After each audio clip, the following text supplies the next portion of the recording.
Tes.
Fakultas Ekonomi dan Bisnis, Universitas Muhammadiyah Yogyakarta, Indonesia. Program studi ekonomi memiliki visi menjadi program studi ekonomi yang unggul dalam pengembangan ilmu pengetahuan dan teknologi berlandaskan nilai-nilai Islam di Asia Tenggara pada tahun 2025. Program studi ekonomi bertujuan membentuk lulusan yang kreatif, inovatif, menguasai teknologi informasi dan komunikasi, serta berwawasan nasional dan internasional.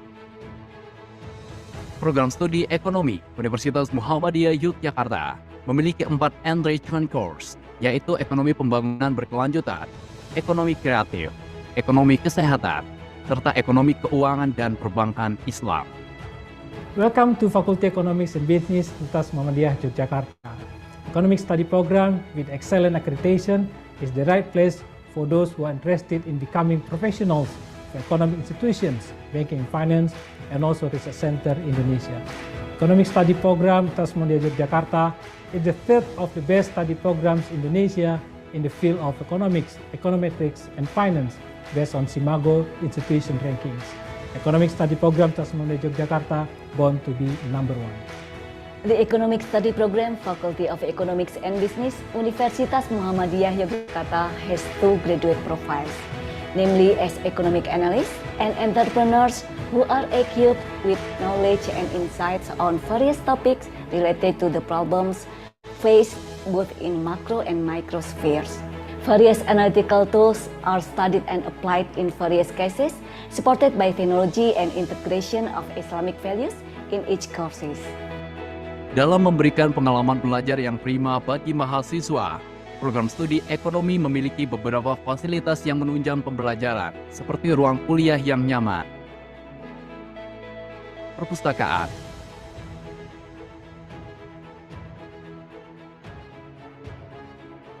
student lounge,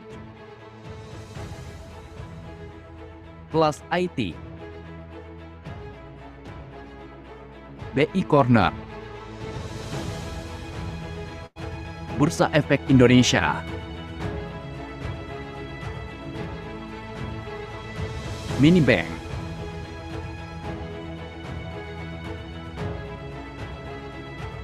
masjid,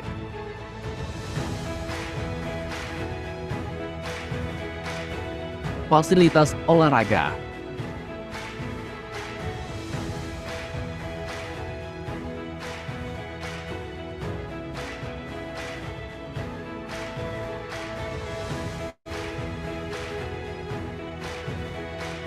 kantin dan kafe mahasiswa,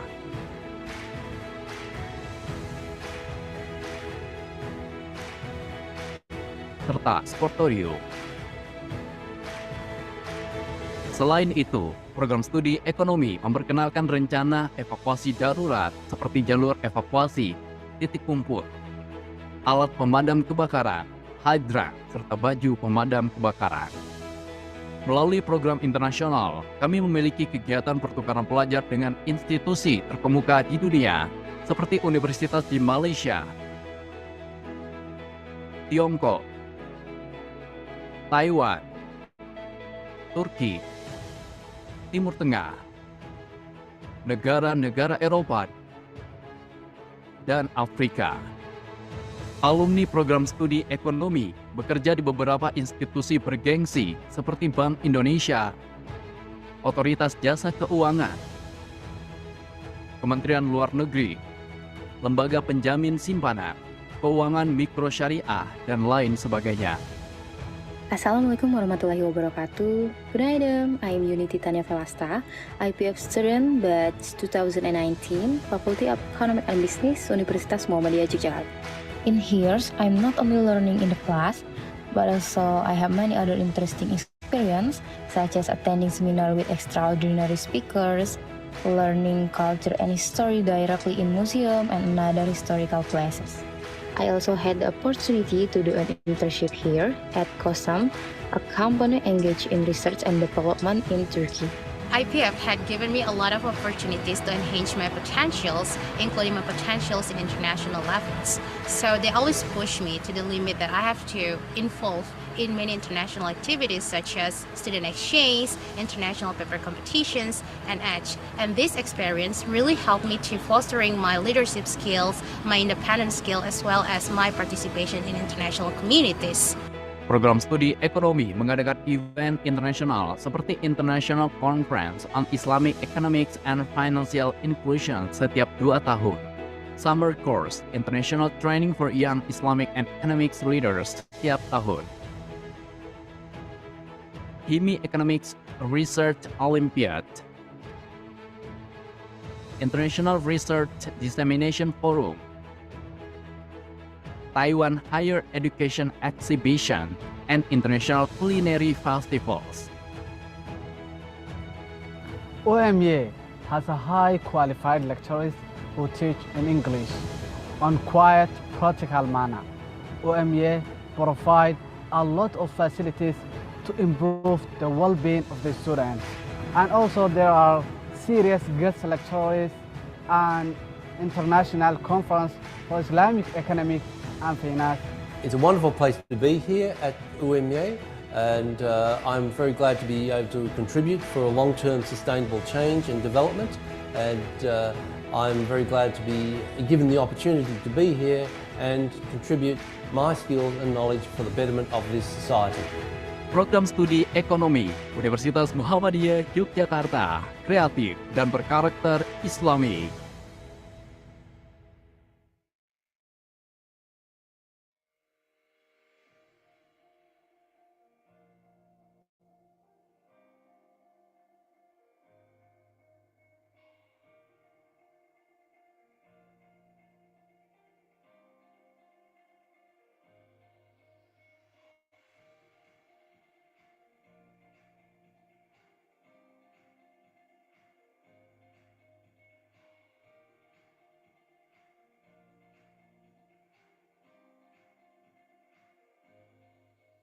This program is quite interesting and very impactful because these programs invited so many renowned and international scholars around the world.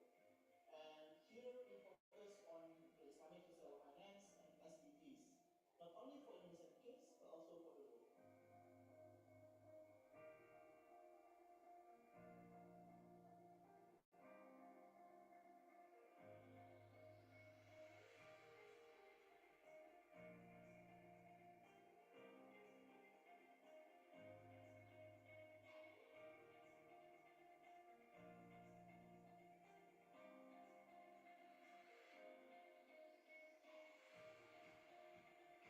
It's wonderful to be here in this exciting event.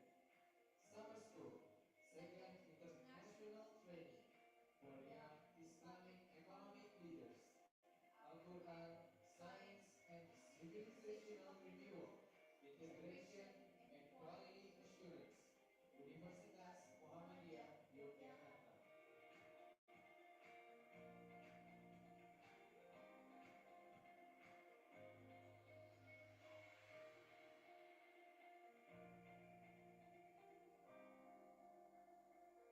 So once again, and by saying Bismillahirrahmanirrahim, hopefully this event will be conducted smoothly and we will get some benefit from this one.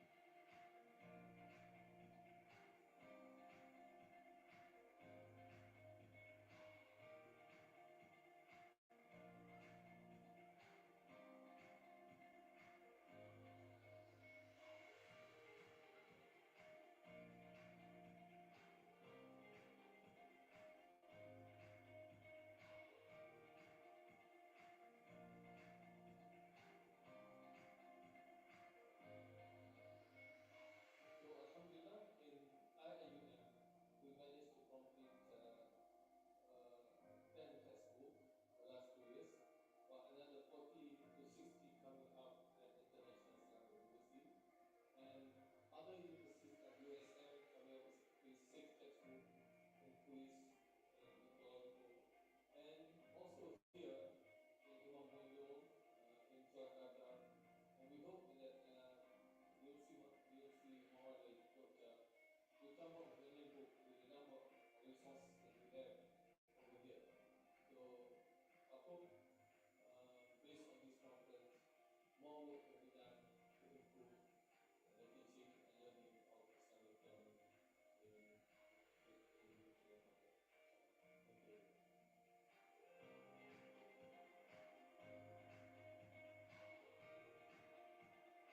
Saya berharap kedepannya event Summer School ini akan makin berkembang dan makin memberi impak yang lebih besar kepada para peserta.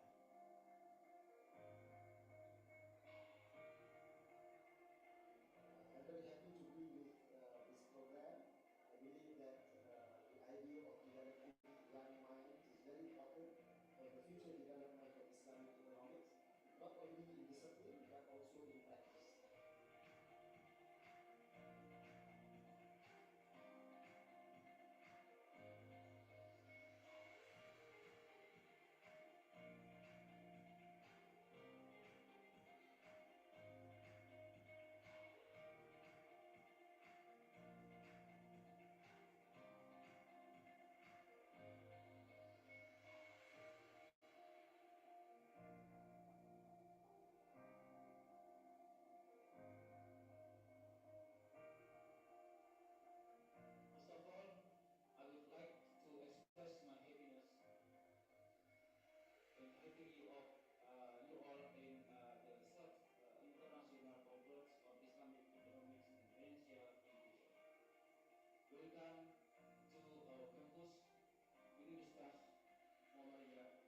Jakarta.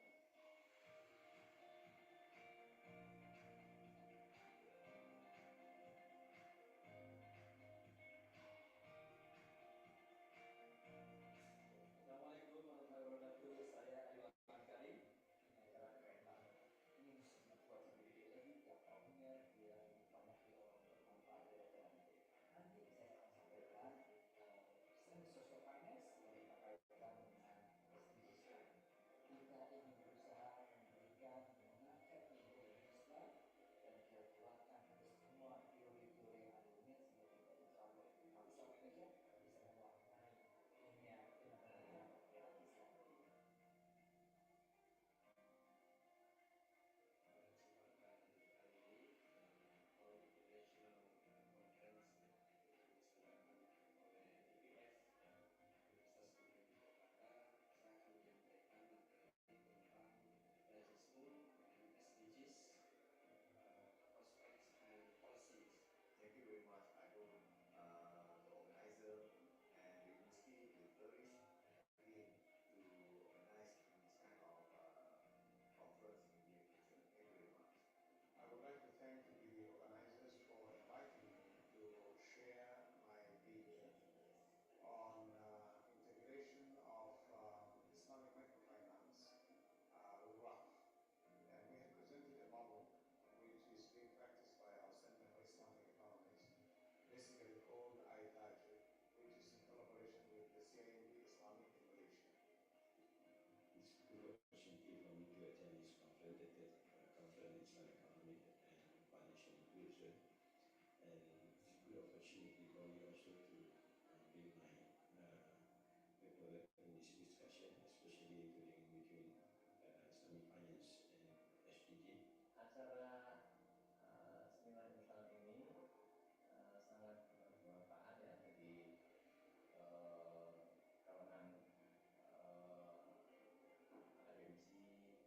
kalangan mahasiswa untuk meningkatkan pengetahuannya, meningkatkan kualitas tulisannya khususnya tentang ekonomi keuangan syariah. First, let me congratulate the organizing committee for choosing a topic that is very relevant today. As we know, in 2015, the United Nations formulated the 17 Sustainable Development Goals, whose idea is to bring people, planet, and prosperity together. Acara ini sangat bagus, terutama ketika topik-topiknya itu adalah sangat relevan pada zaman sekarang, dan topik-topik yang dibawa adalah topik-topik terhangat. This agenda is very delightful, great, and it's very worth for me and also for other participants because in 5 days, 8 to 8, we have many knowledge from great speakers from overseas, and we know about Islamization of the knowledge in other world also. For the community, I also say thanks very much because you are very strong for 5 days here and also very good to serve us as participants. So first of all, Alhamdulillah, because I got the best paper awards.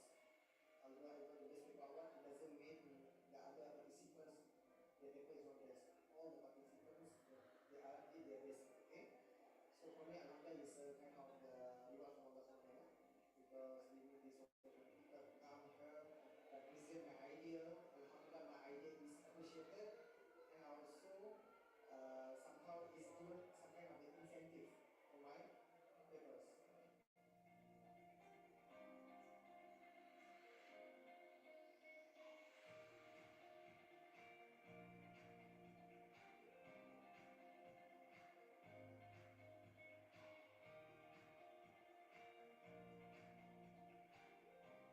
Finally, I am personally as director want to express sincere thanks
Selamat datang di program studi Ekonomi, Fakultas Ekonomi dan Bisnis, Universitas Muhammadiyah Yogyakarta, Indonesia. Program studi ekonomi memiliki visi menjadi program studi ekonomi yang unggul dalam pengembangan ilmu pengetahuan dan teknologi, berlandaskan nilai-nilai Islam di Asia Tenggara pada tahun 2025. Program studi ekonomi bertujuan membentuk lulusan yang kreatif, inovatif, menguasai teknologi informasi dan komunikasi, serta berwawasan nasional dan internasional. Program studi ekonomi Universitas Muhammadiyah Yogyakarta memiliki 4 enrichment course, yaitu ekonomi pembangunan berkelanjutan, ekonomi kreatif, ekonomi kesehatan, serta ekonomi keuangan dan perbankan Islam. Welcome to Faculty Economics and Business, Universitas Muhammadiyah Yogyakarta. Economic study program with excellent accreditation is the right place for those who are interested in becoming professionals of economic institutions, banking and finance, and also research center Indonesia. Economic study program Universitas Muhammadiyah Yogyakarta is the third of the best study programs in Indonesia in the field of economics, econometrics, and finance based on Simago institution rankings. Economic study program Universitas Muhammadiyah Yogyakarta born to be number one. The Economic Study Program, Faculty of Economics and Business, Universitas Muhammadiyah Yogyakarta has 2 graduate profiles, namely as economic analysts and entrepreneurs who are equipped with knowledge and insights on various topics related to the problems faced both in macro and micro spheres. Various analytical tools are studied and applied in various cases, supported by technology and integration of Islamic values in each courses.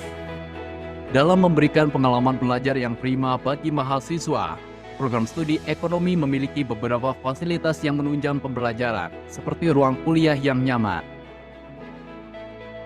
perpustakaan,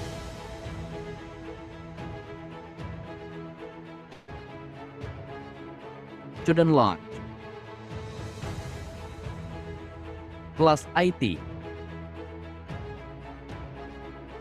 BI Corner,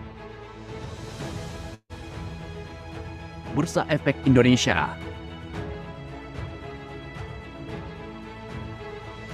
mini bank,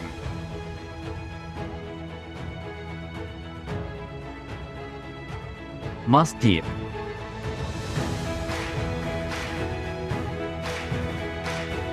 fasilitas olahraga,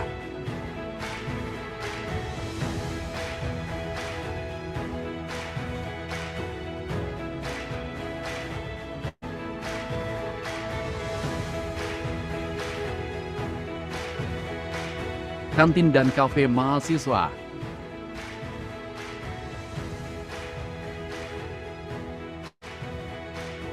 serta sportorium. Selain itu, program studi ekonomi memperkenalkan rencana evakuasi darurat seperti jalur evakuasi, titik kumpul, alat pemadam kebakaran, hidran, serta baju pemadam kebakaran. Melalui program internasional, kami memiliki kegiatan pertukaran pelajar dengan institusi terkemuka di dunia, seperti universitas di Malaysia, Tiongkok, Taiwan, Turki, Timur Tengah, negara-negara Eropa, dan Afrika. Alumni program studi ekonomi bekerja di beberapa institusi bergengsi seperti Bank Indonesia, Otoritas Jasa Keuangan, Kementerian Luar Negeri, Lembaga Penjamin Simpanan, Keuangan Mikro Syariah, dan lain sebagainya. Assalamualaikum warahmatullahi wabarakatuh. Good night, I'm Unity Tanya Velasta, IPF student batch 2019, Faculty of Economic and Business, Universitas Muhammadiyah Yogyakarta. In here, I'm not only learning in the class, but also I have many other interesting experience, such as attending seminar with extraordinary speakers, learning culture and history directly in museum and other historical places. I also had the opportunity to do an internship here at COSAM, a company engaged in research and development in Turkey. IPF had given me a lot of opportunities to enhance my potentials, including my potentials in international levels. So they always push me to the limit that I have to involve in many international activities such as student exchange, international paper competitions, and EDGE. And this experience really helped me to fostering my leadership skills, my independent skill, as well as my participation in international communities. Program studi ekonomi mengadakan event internasional seperti International Conference on Islamic Economics and Financial Inclusion setiap 2 tahun. Summer Course International Training for Young Islamic and Economics Leaders setiap tahun. ICIEFI Economics Research Olympiad. International Research Dissemination Forum. Taiwan Higher Education Exhibition, and International Culinary Festivals. OMA has a high qualified lecturers who teach in English on quiet, practical manner. OMA provide a lot of facilities to improve the well-being of the students. And also there are serious guest lecturers and international conference for Islamic economic and finance.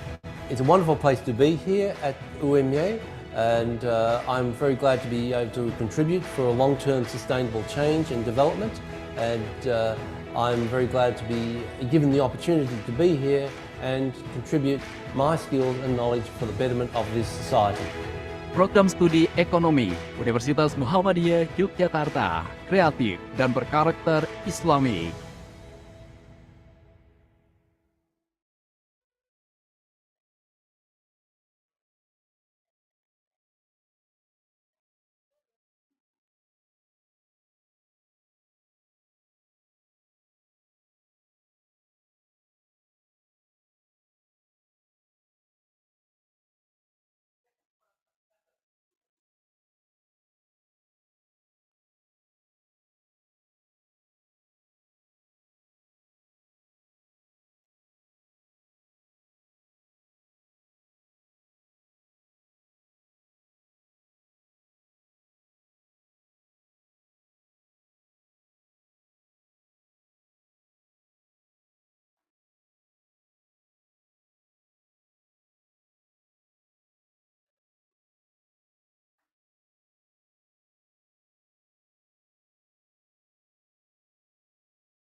Selamat datang di program studi Ekonomi, Fakultas Ekonomi dan Bisnis, Universitas Muhammadiyah Yogyakarta, Indonesia.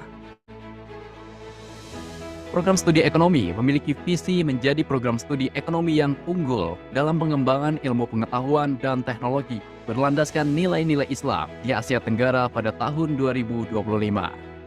Program studi ekonomi bertujuan membentuk lulusan yang kreatif, inovatif, menguasai teknologi informasi dan komunikasi, serta berwawasan nasional dan internasional. Program studi ekonomi Universitas Muhammadiyah Yogyakarta memiliki 4 enrichment course, yaitu ekonomi pembangunan berkelanjutan, ekonomi kreatif, ekonomi kesehatan, serta ekonomi keuangan dan perbankan Islam.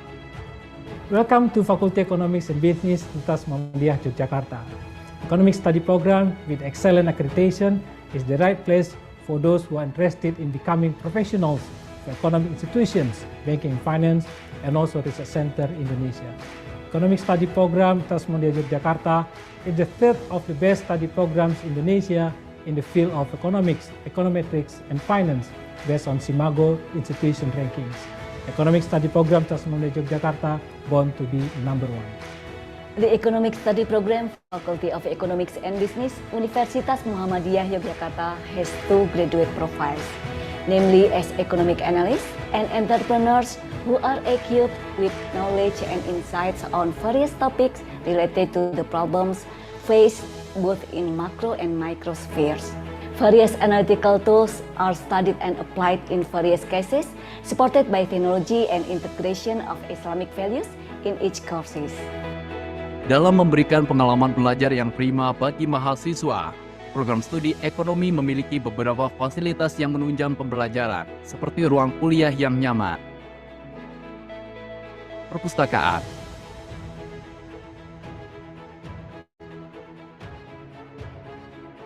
student lounge, kelas IT, BI Corner, Bursa Efek Indonesia,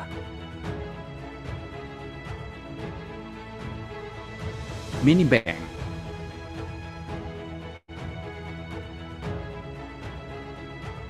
masjid,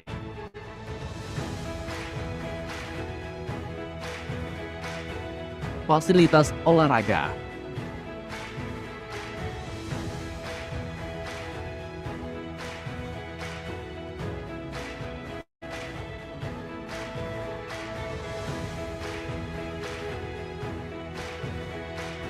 kantin dan kafe mahasiswa,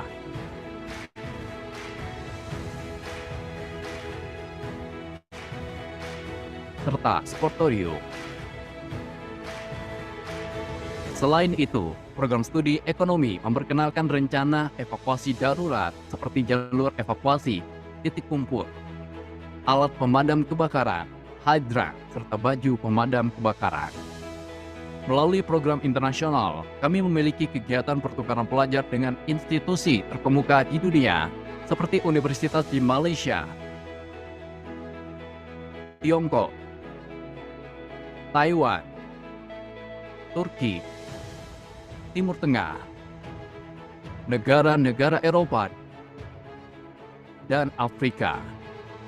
Alumni program studi ekonomi bekerja di beberapa institusi bergengsi seperti Bank Indonesia, Otoritas Jasa Keuangan, Kementerian Luar Negeri, Lembaga Penjamin Simpanan, Keuangan Mikro Syariah, dan lain sebagainya. Assalamualaikum warahmatullahi wabarakatuh. Good night, I am Unity Tanya Velasta, IPF student batch 2019, Faculty of Economic and Business, Universitas Muhammadiyah Yogyakarta. In here, I'm not only learning in the class, but also I have many other interesting experience, such as attending seminar with extraordinary speakers, learning culture and history directly in museum and other historical places. I also had the opportunity to do an internship here at COSAM, a company engaged in research and development in Turkey. IPF had given me a lot of opportunities to enhance my potentials, including my potentials in international levels. So they always push me to the limit that I have to involve in many international activities such as student exchange, international paper competitions, and EDGE. And this experience really helped me to fostering my leadership skills, my independent skill, as well as my participation in international communities. Program studi ekonomi mengadakan event internasional seperti International Conference on Islamic Economics and Financial Inclusion setiap 2 tahun. Summer Course International Training for Young Islamic and Economics Leaders setiap tahun. ICIEFI Economics Research Olympiad. International Research Dissemination Forum. Taiwan Higher Education Exhibition, and International Culinary Festivals. UMY has a high qualified lecturers who teach in English on quiet, practical manner. UMY provide a lot of facilities to improve the well-being of the students. And also there are serious guest lecturers and international conference for Islamic economic and finance. It's a wonderful place to be here at UMY, and I'm very glad to be able to contribute for a long-term sustainable change and development, and I'm very glad to be given the opportunity to be here and contribute my skills and knowledge for the betterment of this society. Program studi ekonomi Universitas Muhammadiyah Yogyakarta, kreatif dan berkarakter Islami.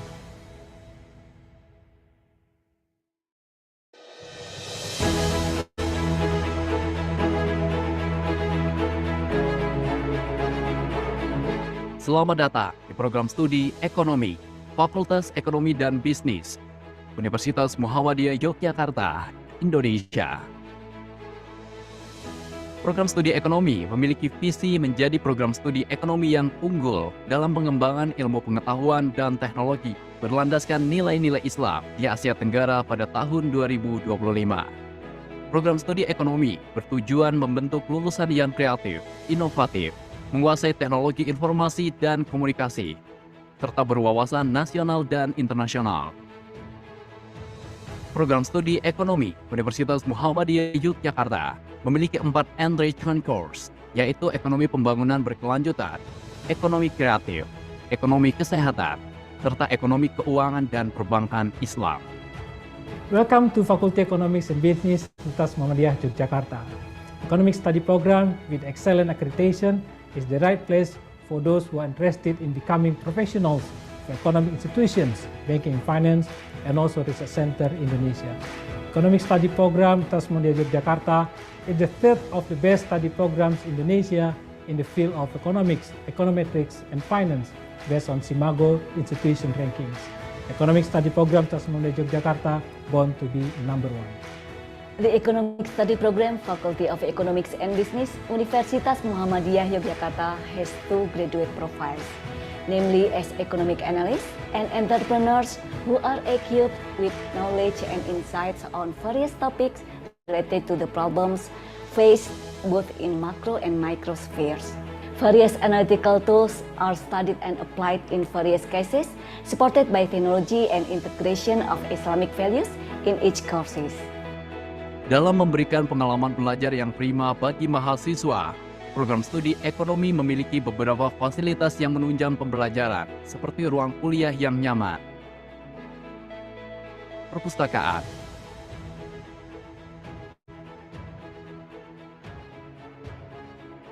student lounge, kelas IT, BI Corner, Bursa Efek Indonesia, mini bank,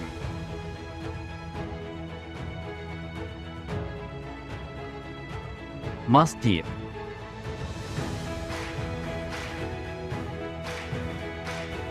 fasilitas olahraga,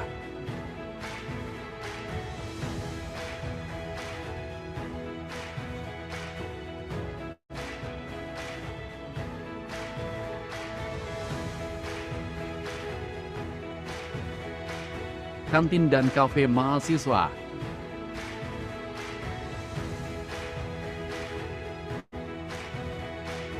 serta sportorium. Selain itu, program studi ekonomi memperkenalkan rencana evakuasi darurat seperti jalur evakuasi, titik kumpul, alat pemadam kebakaran, hidran, serta baju pemadam kebakaran. Melalui program internasional, kami memiliki kegiatan pertukaran pelajar dengan institusi terkemuka di dunia, seperti universitas di Malaysia, Tiongkok, Taiwan, Turki, Timur Tengah, negara-negara Eropa, dan Afrika. Alumni program studi ekonomi bekerja di beberapa institusi bergengsi seperti Bank Indonesia, Otoritas Jasa Keuangan, Kementerian Luar Negeri, Lembaga Penjamin Simpanan, Keuangan Mikro Syariah, dan lain sebagainya. Assalamualaikum warahmatullahi wabarakatuh. Good night, I'm Unity Tanya Velasta, IPF student batch 2019, Faculty of Economic and Business, Universitas.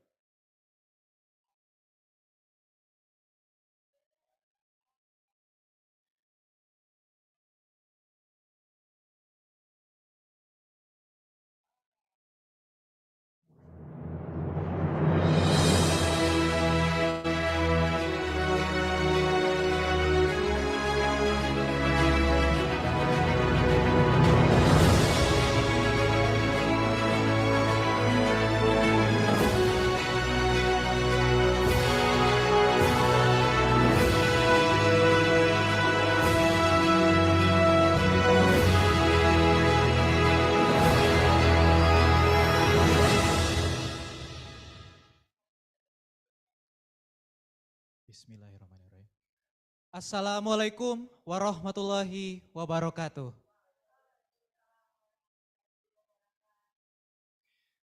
The Honorable Mr. Susilo Nur Aji Cokro Darsono, SE, MRDM, PhD, Head of the Committee of the 6th ICIEFI 2023.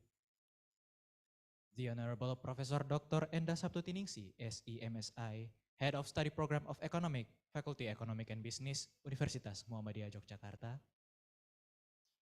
The Honorable Mrs. Dia Setiawati Dewanti, SE, MSc, PhD, the Vice Dean of the Faculty of Economic and Business, Universitas Muhammadiyah Yogyakarta. The Honorable Professor Rizal Yaya, SE, MSc, PhD, AKCA, the Dean of the Faculty of Economic and Business, Universitas Muhammadiyah Yogyakarta. And last but not least, the Honorable all of the speaker, participants, and committee of the 6th ICIEFI 2023.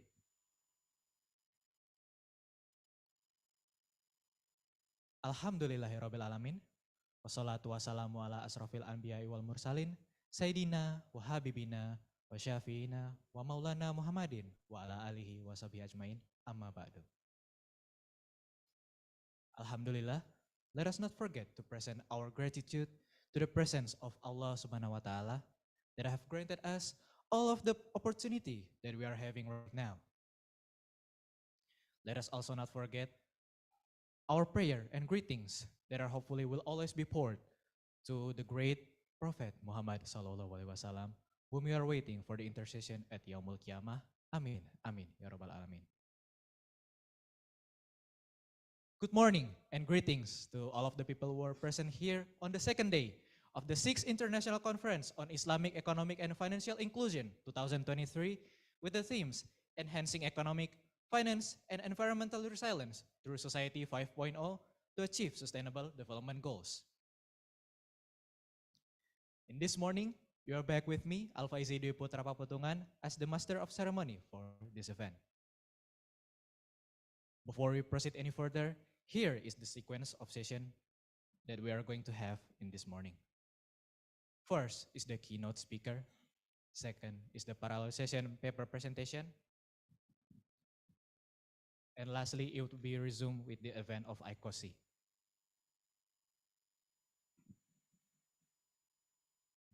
Ladies and gentlemen, entering our first event, it is the keynote speech, which will be delivered by two wonderful speakers, Professor Imamuddin Yuliadi, SE, MSI, Professor from Universitas Muhammadiyah Yogyakarta, and Professor Budi Reso Sudarmo, Professor from Australia National University. With the moderator, Mrs. Dia Setiawati Dewanti, SE MSc PhD. But before I hand over this session, here is the background of our moderator. Mrs. Dia got her bachelor degree at Department of Economic in Universitas Gajah Mada, her master degree at Department of Economic in Universitas Gajah Mada, and her doctoral degree at Department of Economic in Khon Kaen University, Thailand. She's also the Vice Dean of the Faculty of Economic and Business, while also being an active lecturer here in Universitas Muhammadiyah Yogyakarta. Without further ado, Mrs. Dia, the session is yours.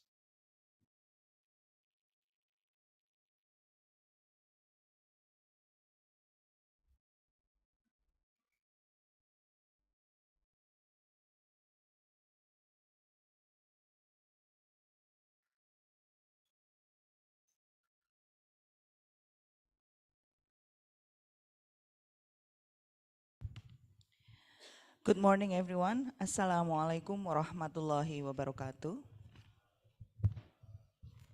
Thank you for master ceremony. You already introduced me. My name is Dia Setiawati Dewanti, but you can call me Didi since we have a lot of Dia in this faculty, and many of them when they are calling us as Dia, then all of us is already like, yes, something like that. So you can call me Didi to differentiate between me and others of my colleague. Okay, today we are having two speakers, Professor Dr. Imamuddin Yuliadi, MSE, Professor Budi Reso Sudarmo, BSc, MSc, PhD. Both of them will be delivering our session today. Professor Imam will be delivering offline, and Professor Budi will be delivering online. Hopefully, Professor Budi is already here. Professor Budi, are you here? Can you hear my voice? Can you hear me? Oh, he will join at 9. Okay. So before that, we would like to invite Professor Dr. Imamuddin Yuliadi in the stage. Please give him applause. Big hands to him. Today, Professor Imam will delivering concerning Islam and sustainability development. Before he delivering the speech or the presentations, I would like to read his CV. Professor Dr. Imamuddin Yuliadi is a professor at Universitas Muhammadiyah Yogyakarta. He started by earning a bachelor degree in development economics at Gajah Mada University in 1990 and earned his doctoral degree in 2006 at Pajajaran University.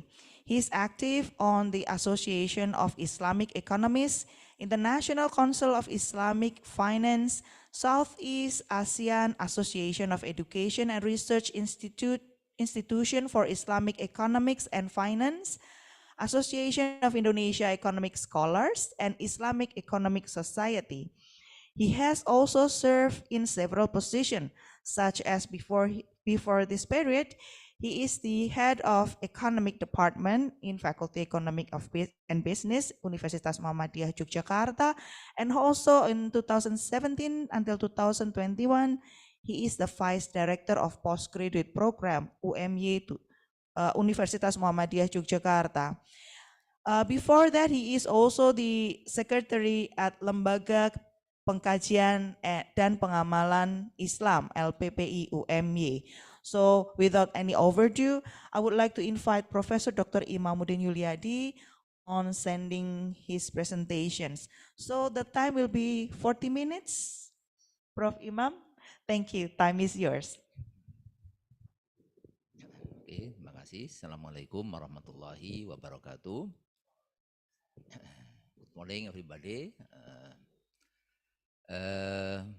Today I would like to present the titles of my PPT is Islam and Sustainability Development. Yeah. I interest to deliver this topic.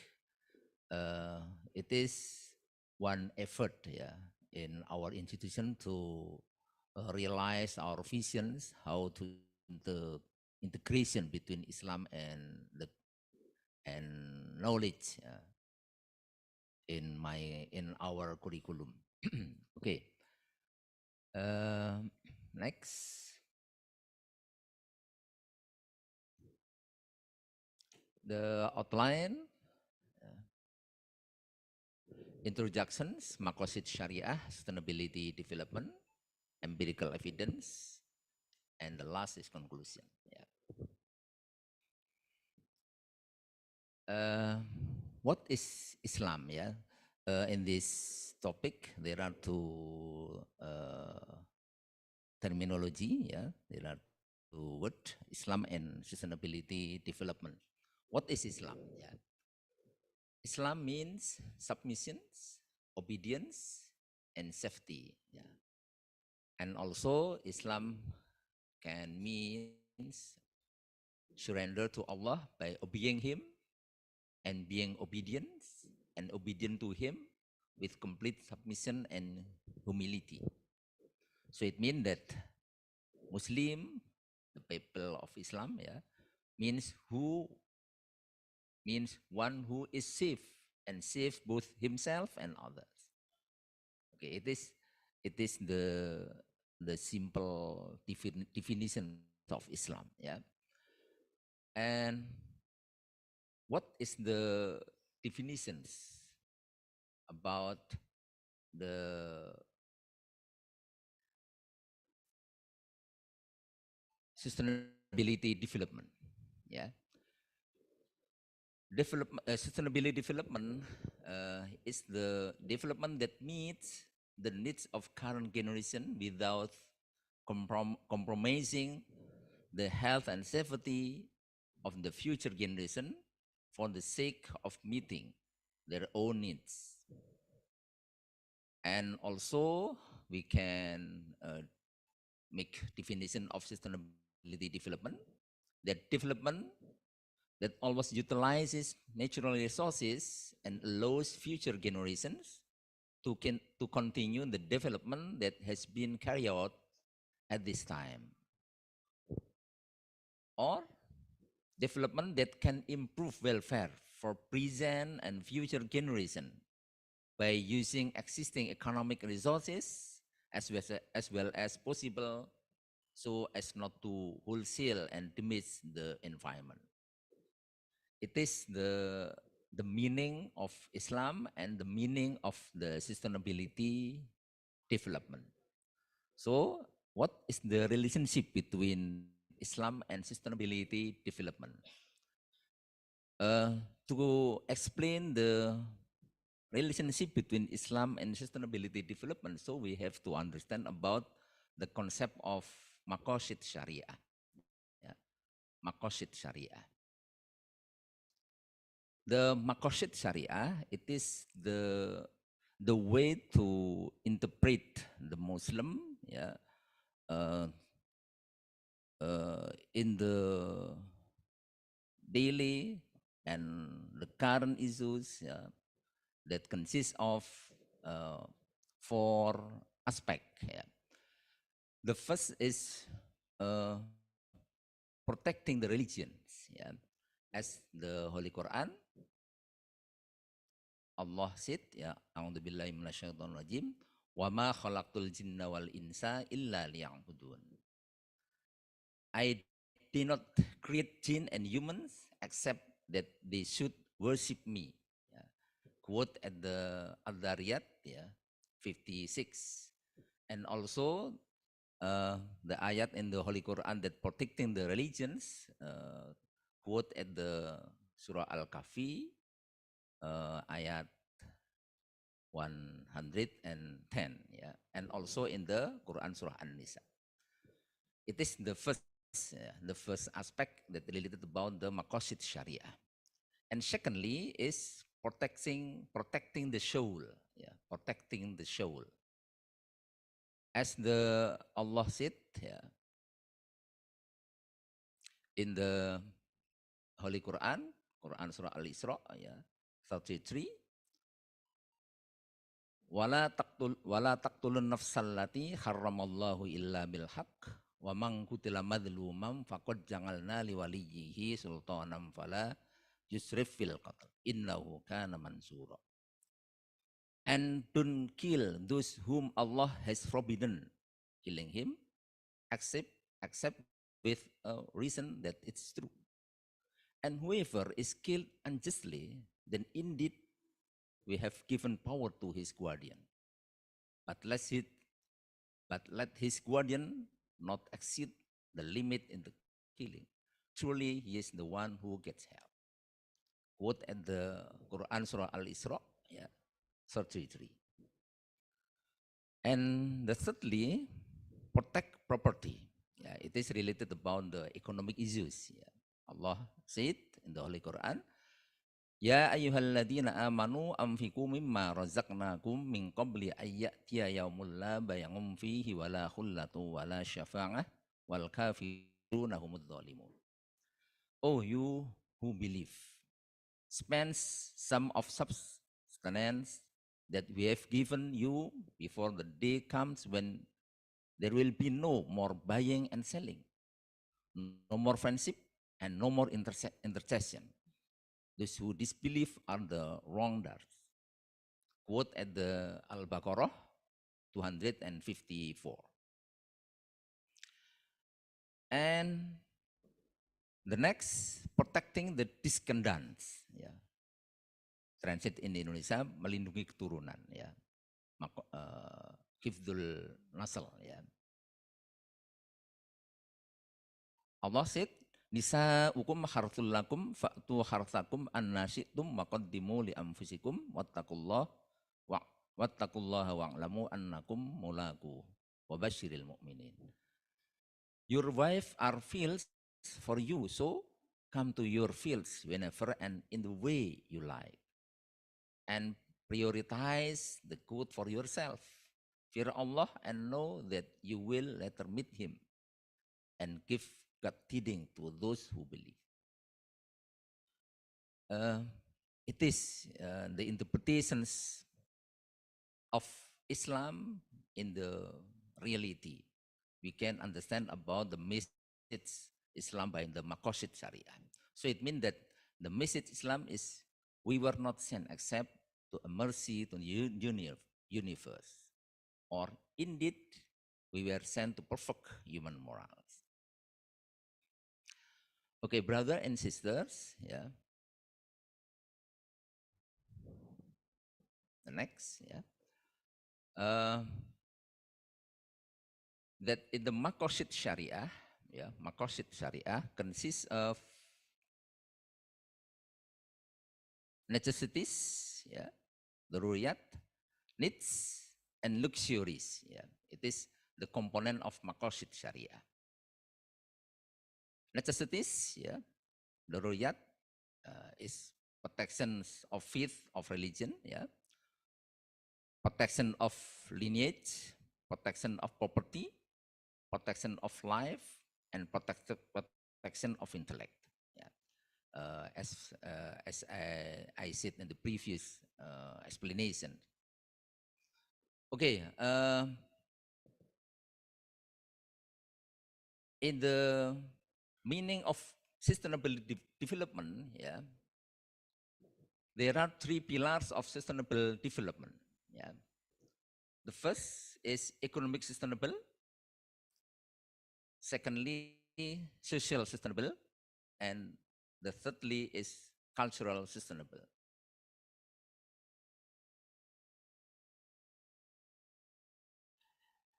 In the economic sustainable, yeah, find effective solution to toward hunger and poverty in an environmentally friendly way, and focus on achieving sustainable economic growth and simultaneously improving the quality of our lives and that of the environment, and group into three broad categories to cover sustainable growth, namely values and valuation, policy instrument, and poverty and the environment. It is the economic sustainable, yeah, related about the aspect of economic. Yeah. How about the sustainable development that related upon the culture? Cultural sustainable consists of cultured individual and cultural diversity spread in various countries. Yeah. Like in Indonesia, yeah, that consists of many ethnic, yeah, many background of social, religion, yeah, like Java, Sunda, yeah, Bugis, Madura. Yeah. It is how make the balances among the social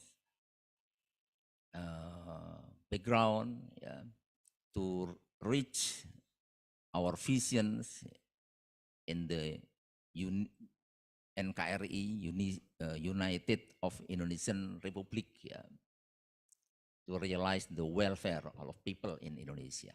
Yeah.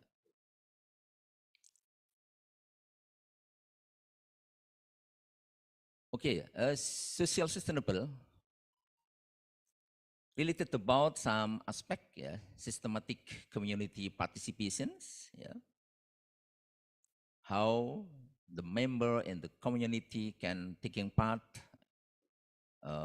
in the process of economic development and can give some idea, opinion, and also have obligations, yeah, to identify the problems and challenges of the development in the country. Yeah. Secondly, strong civil society, including government, generally accepted standard of honesty, tolerance, compassion, patience, love. Yeah. And also the last is related about the gender equality. Yeah. Gender equality is also have related about the Makosid Sharia. Yeah. Okay. Brother and sister and all audience of the ICIEFI, yeah. The sustainable development is also can identify with the concept of SDGs, yeah, Sustainable Development Goals, yeah. That consists of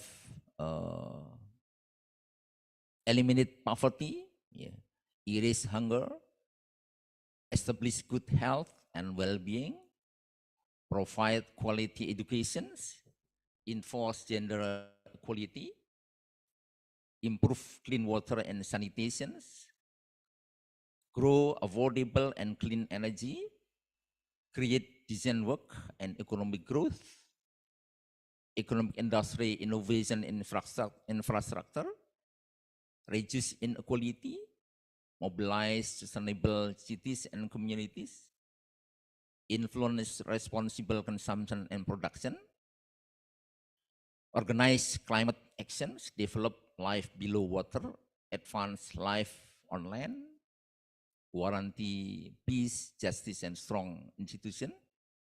And the last is build partnership for the goals. Yeah.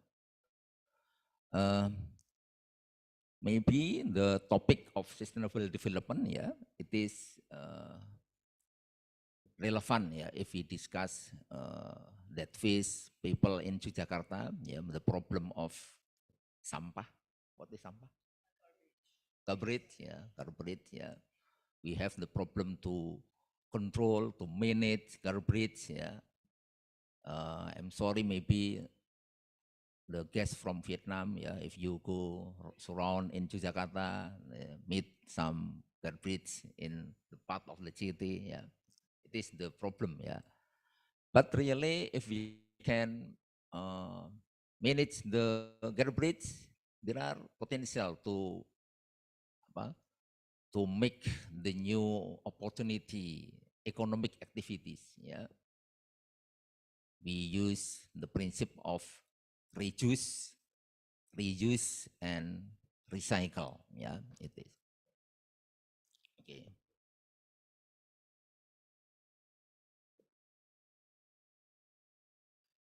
All the audience, yeah.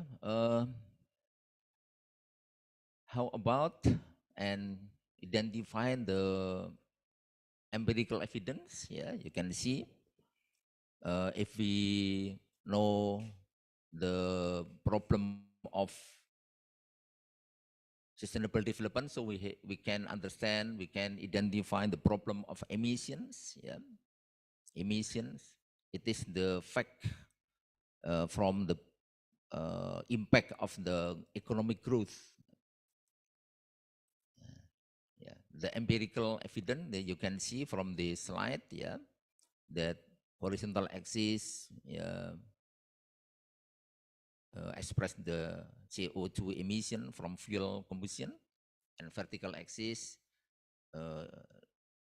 represent the emission from LUUCF. Yeah, and you can see that Indonesia is the highest, yeah, producer of emissions. Why? Because yeah, Indonesia is the largest countries, yeah, in ASEAN, and also the highest, the biggest, yeah, the biggest countries and largest countries and largest population in ASEAN. Yeah, so automatically we produce more emissions. Yeah. Besides emissions CO2 from transportation, yeah, and the household activity, also from the kebakaran hutan. What is kebakaran hutan? Forest burning. Forest burning, yeah. Maybe if you come back to Vietnam, from Jogja to Vietnam, you can see the asap. What is asap?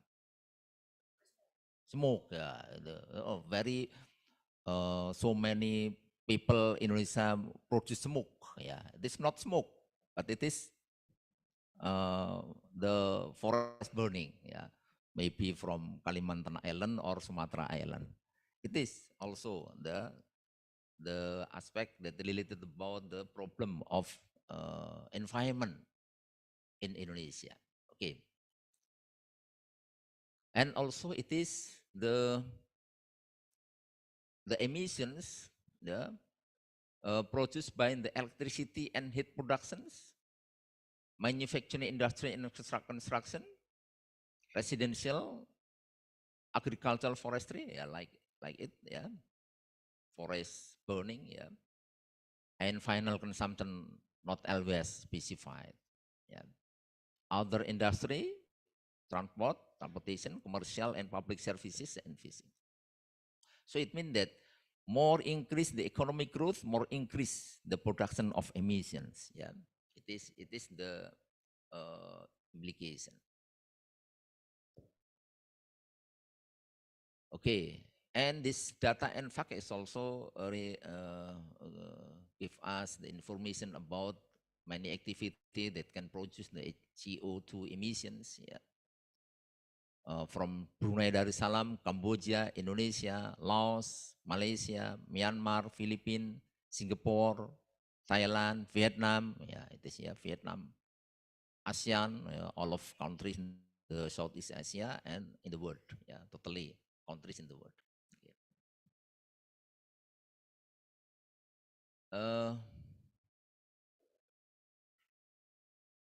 It is the GDP, yeah, per capita, and related about the emissions CO2, yeah, that more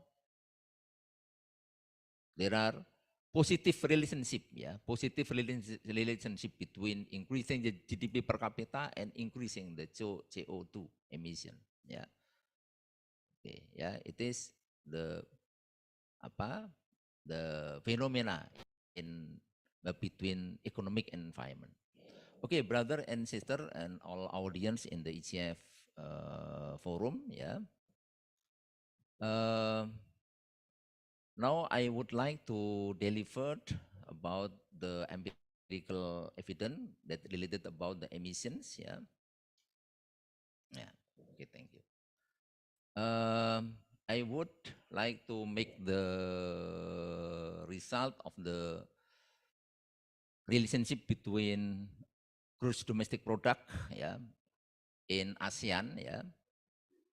It is the models, yeah, models simultaneous uh, uh, polling data analysis, yeah, that dependent variable is CO2 emissions and independent variable is GDP, total population, foreign debt country, export, foreign direct investment, inflation, and energy consumption.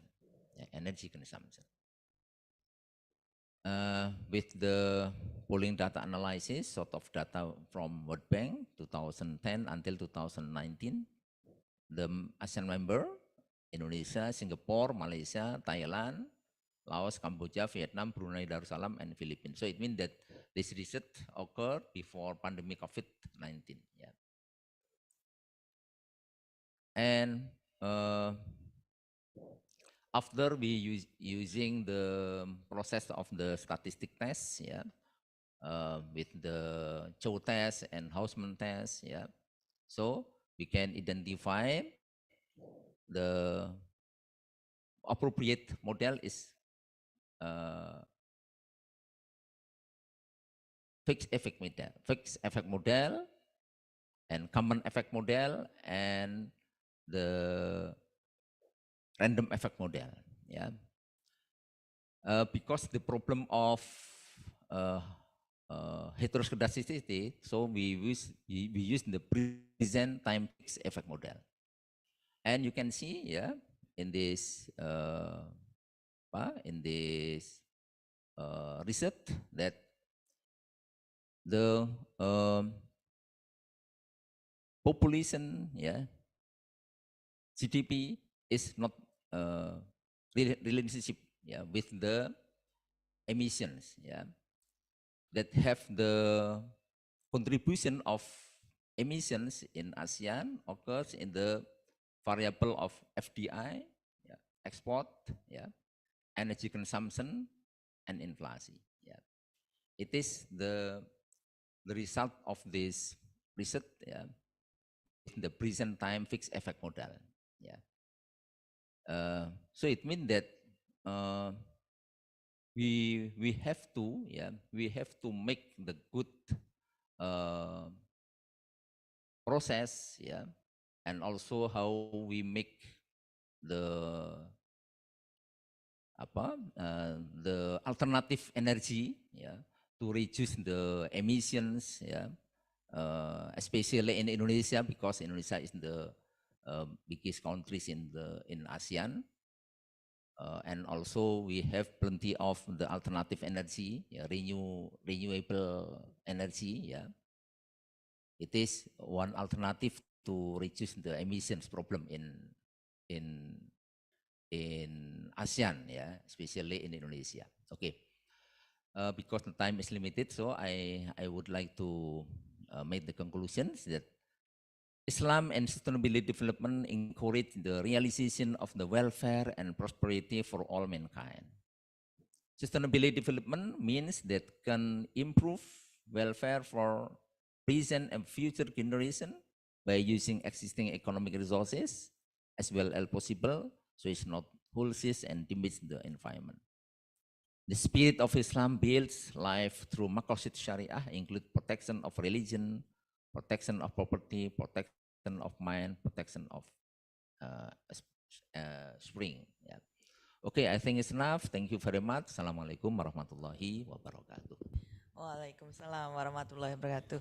Please give big hands to Professor Imam Mudin Yuliadi. So thank you, Professor Imam. We see that based on your presentation that Maqasid Sharia, we have three necessities, needs, and luxuries, which is integrated with the sustainable of development. And we saw that Islam and sustainable development is having the same goal, which is actually to encourage the realizations of the welfare and prosperity. And we saw that we understand that we have the positive affected or influence between the GDP and also CO2 emissions. When the GDP is increasing, so the CO2 is also increasing. It's really a good problem that we face mostly for the countries like Indonesia and some of the ASEAN. Okay, we have, if you have any questions, please keep your questions. We would like to hear and invite the presentation from Professor Budi Reso Sudarmo. Can you hear me, Professor Budi? Loud and clear, Bu. Okay, Alhamdulillah, Professor Budi P. Reso Sudarmo. I'm really sorry if I'm spelling a little bit slow because I'm worried if little bit what is that, misspelling, yeah, Prof. Budi. Okay, before Prof. Budi would like to present his presentations, I would like to read his CV. Professor Budi Reso Sudarmo is a professor and Corden Department of Economics, Head Indonesia Project, Deputy Head Poverty and Inequality Research Center. His background, his bachelor in Electrical Engineering, Bandung Institute of Technology, Indonesia, and master degree in the Operations Research University of Delaware, USA, and PhD in Economic of Development, Cornell University, United States of America. Right now, recently he active and contributed to the development of academic associations in the field of regional science and environmental economics in Southeast Asia. He was also in 1997-1998 president of the Regional Science Association International. On 2013 until 2015, he is also the president of the Pacific Regional Science Conference Organizations. In 2012 until 2015, he also a vice president of the East Asia Association of Environmental and Resource Economics. So we have Professor Budi in here online. I would like to propose you to have maximum 40 minutes for presentation. Hopefully it's okay for you. Yeah, 40 minutes is good, Bu. Okay, acceptable for you. Yeah. Okay, thank you. Time is yours, please. For Professor Budi, please give him big hands of applause. Thank you. Time is yours, Prof. Thank you. Let me share my screen. And first of all, I would like to thank Universitas Muhammadiyah Yogyakarta, particularly the Faculty of Economic and Business, to invite me to present some of my work in this conference. I appreciate this generosity, and also hopefully okay that I might talk a bit slow. So the topic that I was given is around building resilient community to support Indonesian path to sustainable development. So there are three topics that I would like to present within this 40 minutes. The first one is a big review on sustainable development. I just realized that actually this is the previous speaker already clearly discussed the definition of sustainable development. So I will be very quick in that session. So okay. So to us, among the environmentalists, that sustainability, the basic concept of sustainability is about utilizing everything that's available in the earth, but make sure that it is not compromising the ability of future generation to meet their own needs. So basically, you could do anything, but make sure that future generation could actually enjoy what we have in the world as much as we actually enjoy it. And so there are several capital that we transfer. So that what we utilize is this capital. And this capital is the one that we're going to transfer to the future generation so that they could actually enjoy living in this world. And there are typically, we talk about 5 capital: natural capital, which is the environment; human-made capital, which is all buildings; human capital, our knowledge; financial capital; and social capital, such as organization and so on. So, and the main in the economics, the main thing on sustainable development, because it's so difficult to understand what future generation need, is that we implement something that's static, but hopefully it will be close to providing future generation what they need to be able to enjoy living in this world.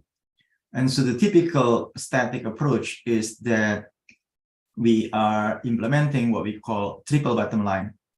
So in any development, we need to measure three output: economic, people, and the earth, which is the environment. So balancing those three is the principle of static approach in sustainable development.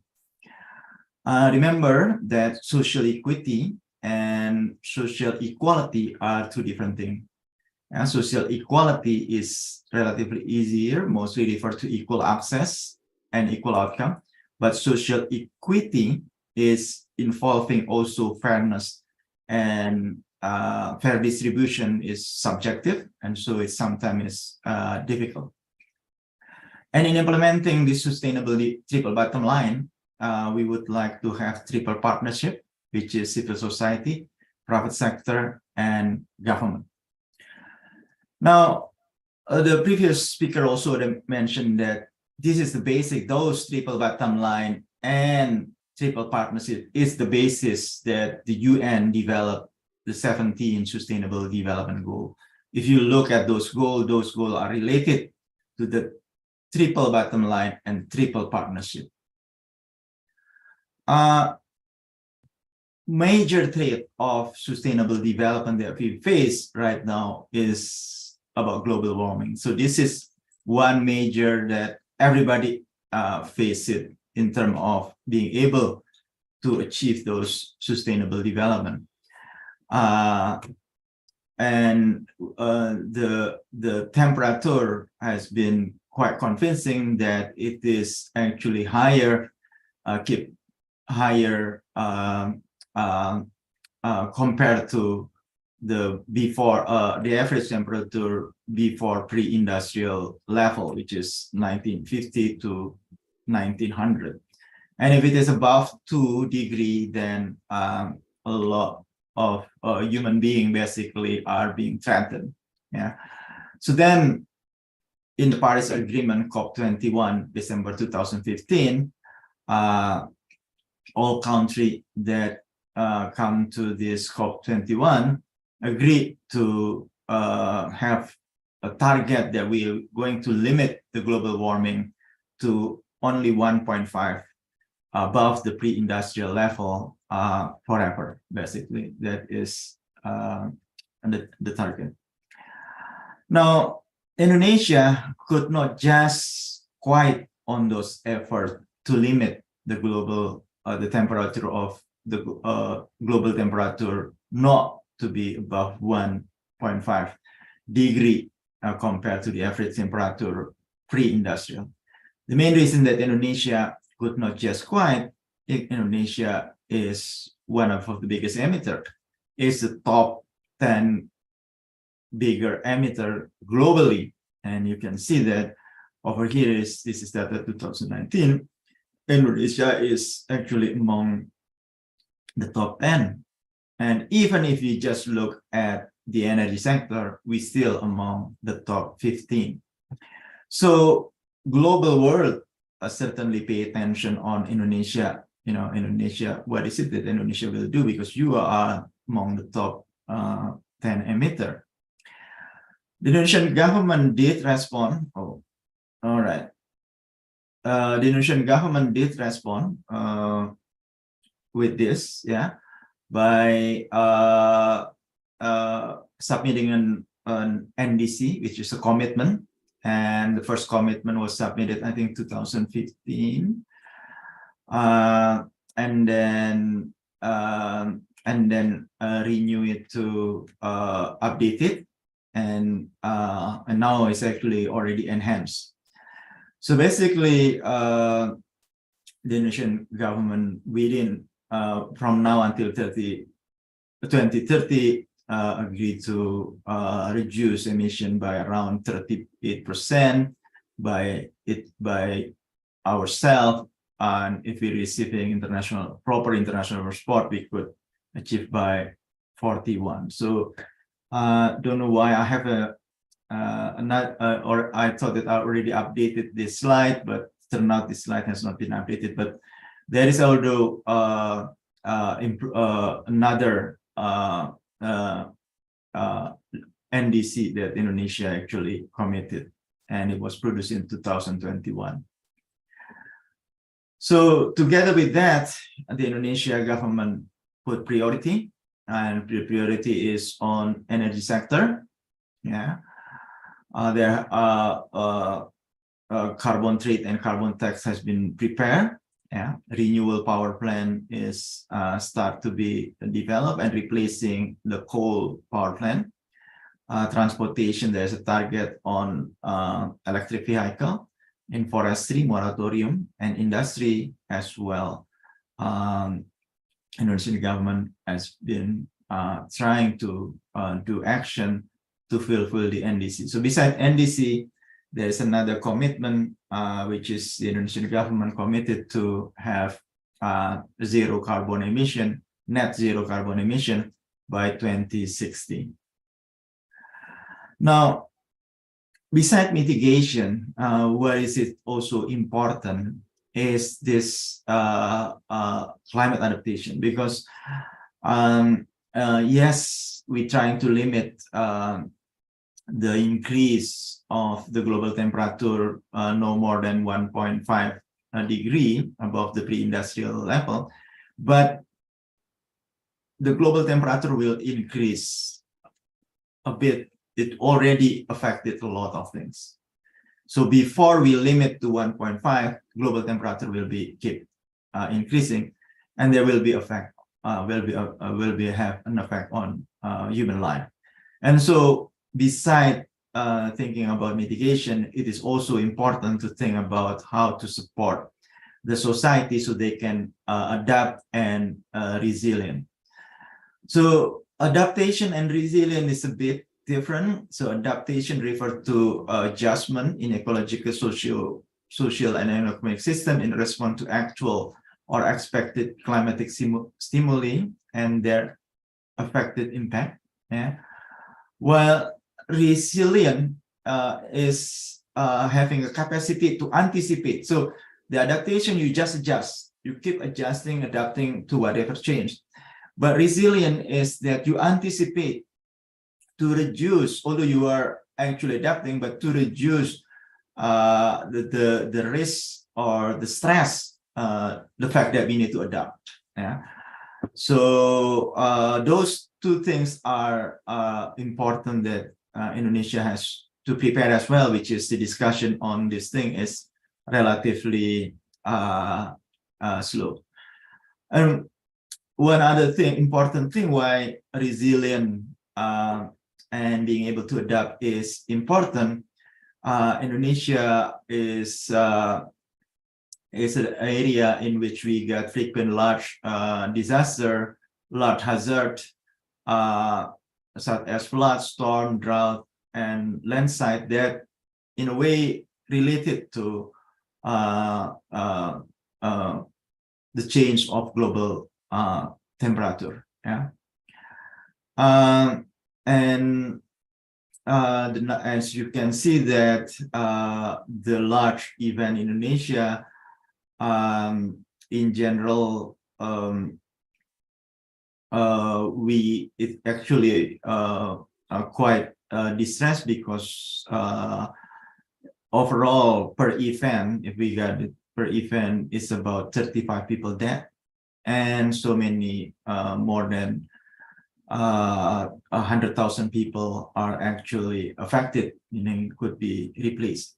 And if we look over here on this graph, yes, Indonesia is probably still lower than the frequency than Philippines and China, but it is certainly among the top three in the Pacific region.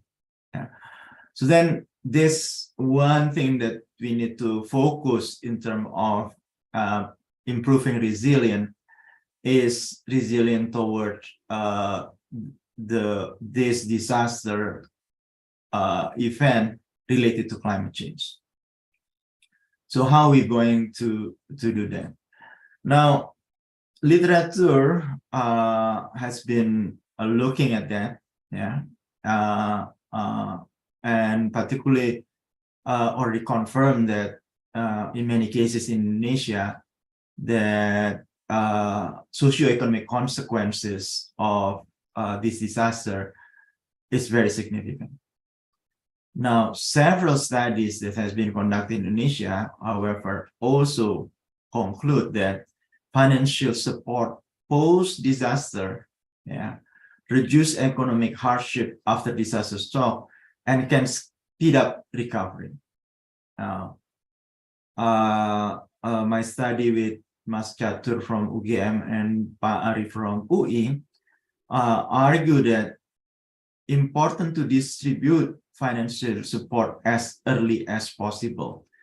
The earliest the financial support received, the faster or the more effective those financial support in helping those affected to recover. Now, one aspect, so certainly Indonesia government could provide support, but it's typically relatively slow, and Indonesian government might not also have enough funding. So there should be something else that Indonesia need to prepare to accompany this government support when disaster come. Yeah. And one of the discussion at the moment is creating this disaster insurance. Yeah. So and study also confirm, so there are 3 studies has been conducted to confirm that, well, if disaster insurance available, in general, people are willing to participate or willing to pay the premium. Yeah. The disaster insurance are relatively available right now in Indonesia, but still at project level. Yeah. So one argument that has been discussed right now is that to improve the resilience of local community, it is important to be able to provide a basic universal cover for disaster through disaster insurance, similar like universal health care insurance that we have already had. Now, so the universal disaster insurance could be combined between the life insurance and the productive insurance. And in the implementation could be progressive, such as the health insurance, meaning the poor might receive it for free, but the richer you are, you need to contribute more. Now, in implementing this disaster insurance, it is important to have a system that could be disbursed benefit as soon as possible. Now, in the world of insurance, there are 2 types of insurance.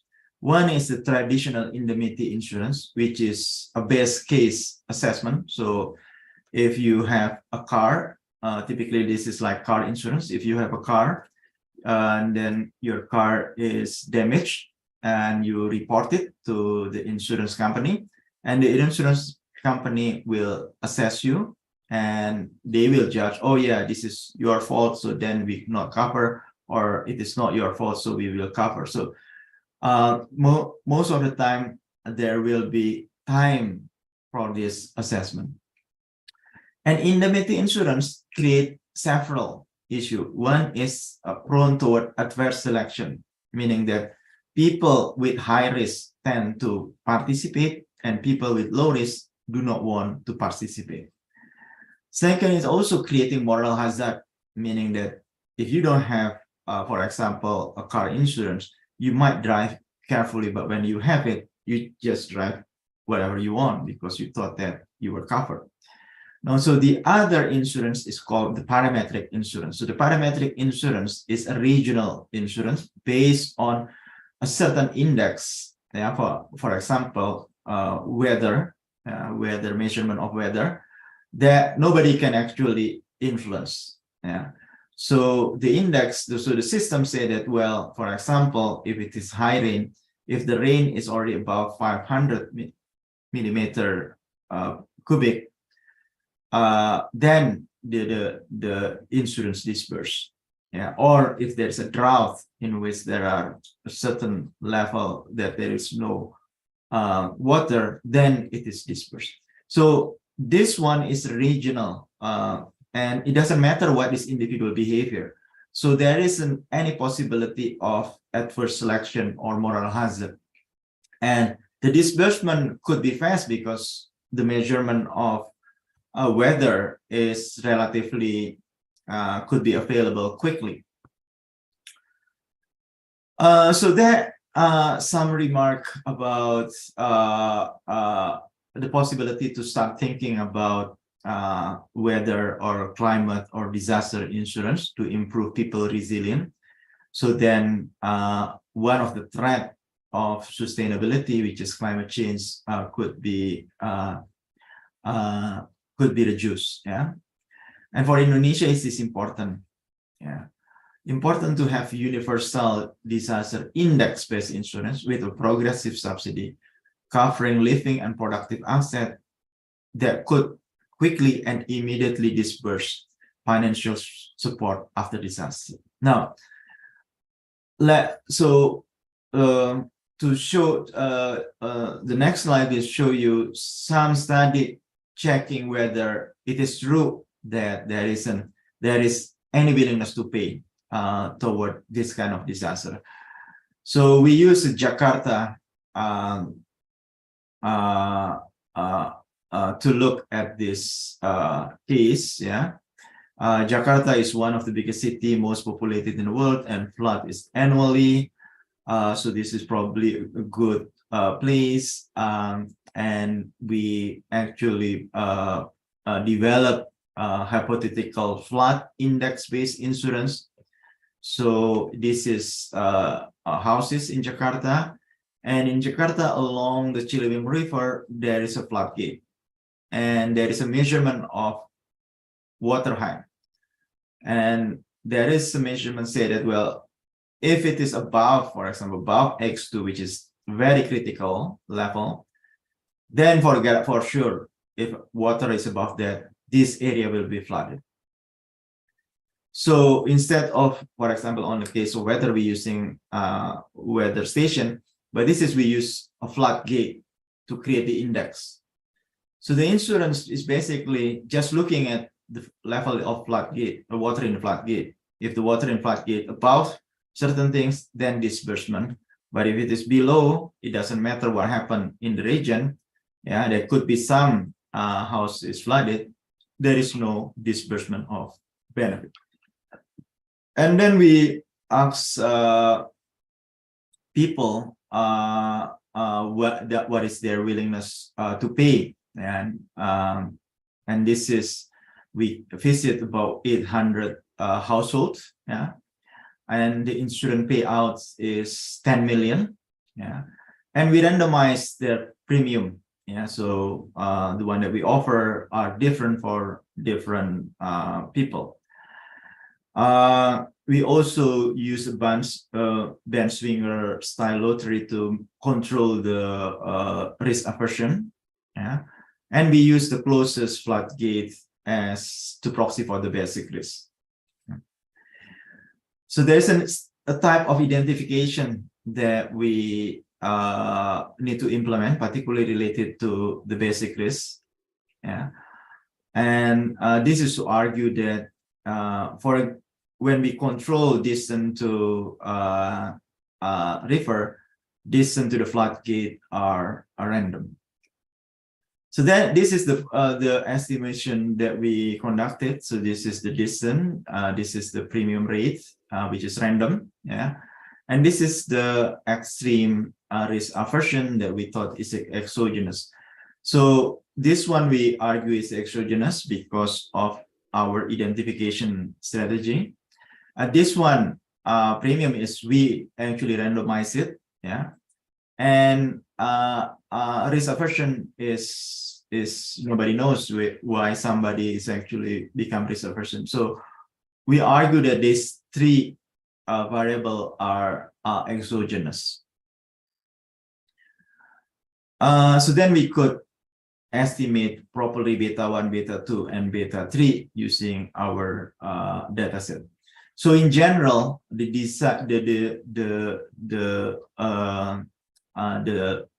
result is saying that with a payout of 10 million, the average willingness to pay for the premium is approximately 50,000 per month. So it is low, but there are still people willingness to pay, and this is random. Yeah, 10% increase in the premium price, although reduce the demand by 22%. So it is sensitive. Yeah. So then this is basically showing that there is a willingness to pay for disaster index insurance. So the potential to develop disaster index insurance to increase the resilience of Indonesian people toward climate change, which is the major threat toward sustainability, is there. Although we have to admit that more studies is actually needed. Now, the second approach to increase this resilience is by improving the productivity of micro and small enterprise. I will tell later why we focus on micro and small enterprise in terms of improving community resilience toward climate change, which is one of the major trends of sustainable development. In developing country, it's very typical micro and small enterprise as the larger share of the economy. It is important source of income and employment, particularly for those lower income. A role in supply product and services to larger enterprise, in some cases, is an informal social safety net mechanism. So when there is crisis, typically those who work in formal sector move to informal sector, and then later on come back to formal sector. So informal sector has been playing as a cushion when there is a crisis, and also there's anecdote that, well, micro small enterprise could be actually more efficient and more productive. Although in general, the argument still micro and small enterprise were usually suffer of low productivity. Now, for Indonesia, micro, small, and medium enterprise is important, and we can see that micro and small is covering almost so it is 46% of all number of enterprise. Yeah, and for number of worker is actually very big share of number of worker in micro and small enterprise in terms of percentage in Indonesia. So improving community resilient, toward global warming, and so that it could be a path for Indonesia to achieve sustainable development is important. So focus on micro and small enterprise in terms of improving resilience is important. And one seemed to be an opportunity to improve the productivity of micro and small enterprise are digitalization in Indonesia. The process of digitalization in Indonesia is very fast. For example, penetration rate grew from 3.6 in 2005 to 22 in 2015. We got Palaparing, they're already covering until East Indonesia. And also there has been a target of more development of technopreneur, which is those entrepreneurs that are using digital. However, digitalization is not universal. Connectivity are still relatively low. Quality is not that good. And internet is still expensive. And so, and the quality in average are still not good. Now, this, so what is needed for Indonesia is to understand the relationship between digitalization and firm performance. Whether this is really a strong connection between those two, because in theory it could go both ways. Digitalization could promote development through creative destruction. So for example, an example is the old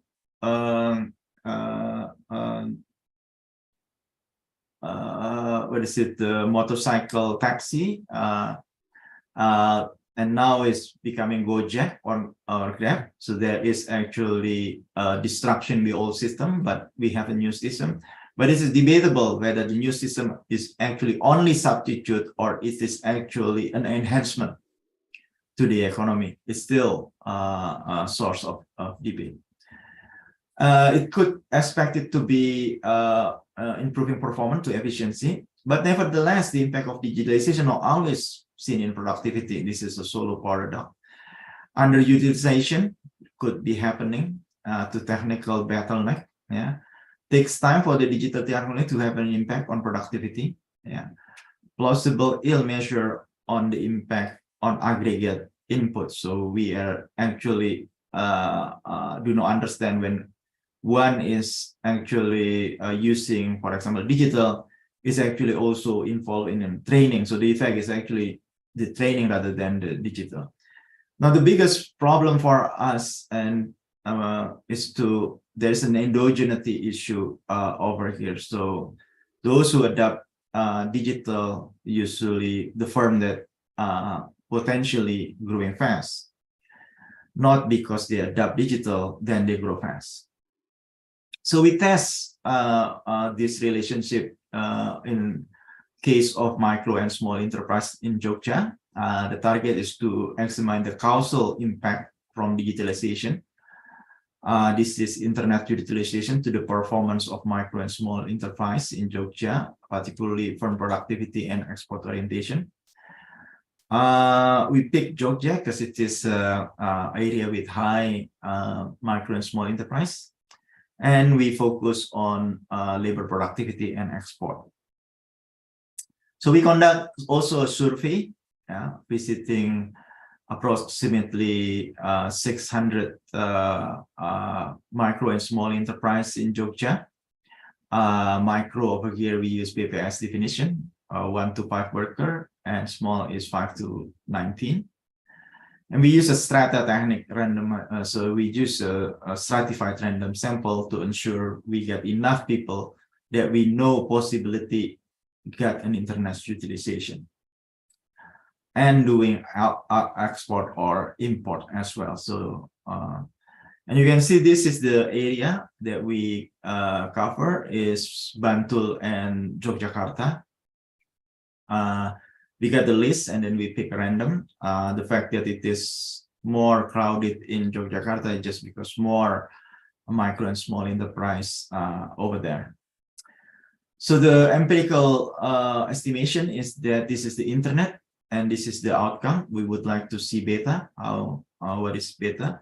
We understand that this, if we just run this, we get probably a causal endogeneity problem. So to resolve this, we actually using an instrument.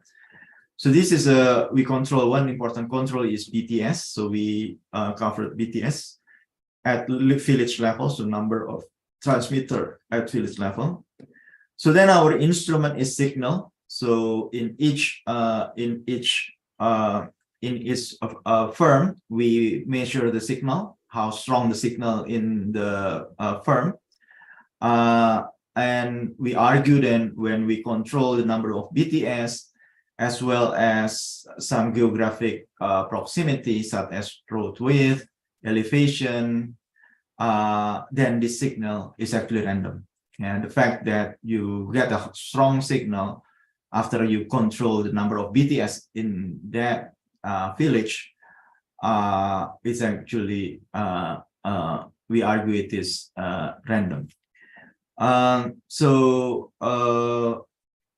We argue that this technique is could resolve the endogeneity, and signal is actually exclusive for internet. The signal could not be used for anything. So exclusivity in this issue is fulfilled. So exogeneity, exclusivity, as well as that it is later on we show that it is relevant, and so this instrument is valid. So the results show that internet utilization does increase productivity, revenue per worker. It is also increased profit per worker. Yeah. Oh, by the way, the first state is fulfilled in terms of relevance because there is significant.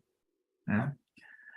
And so we find out that, yeah, digitalization has increased labor productivity and willingness to export, which is important.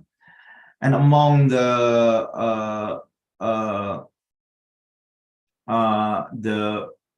social media, email and social media are the platform for digital economy to gain benefit. Yeah, and so there is an indication that fostering the availability of internet could improve the productivity of micro and small enterprise, so they could be more resilient toward one of the biggest threat of sustainability, which is this global warming.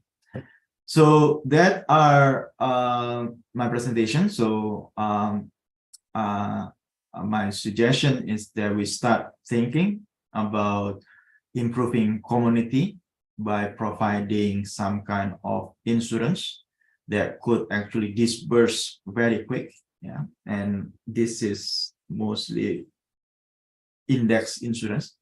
And at the same time, we improve productivity to support community by strengthening program to boost good quality of internet and make it available better in the country. So with that, I finish my presentation. Thank you. Okay, thank you, Professor. Oh, by the way, I just want to remind one thing, if it is possible.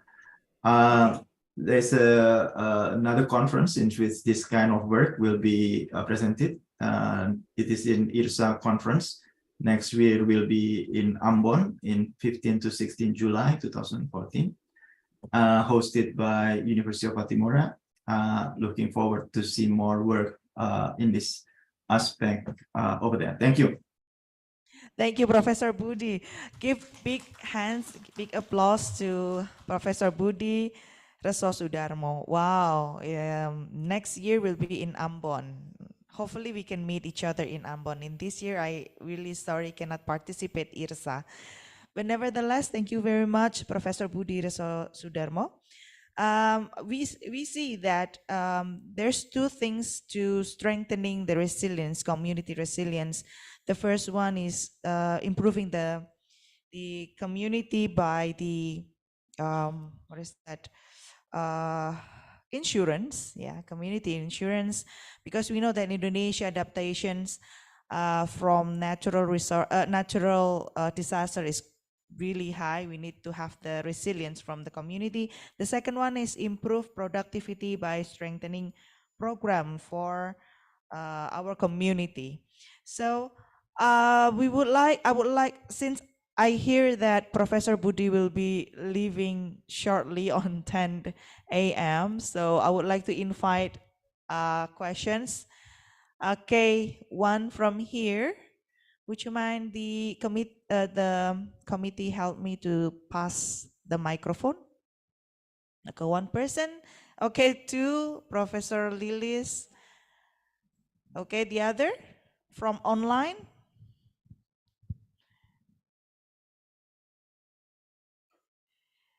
Okay, I think Ibu, please give your name and also questions to whom. Thank you.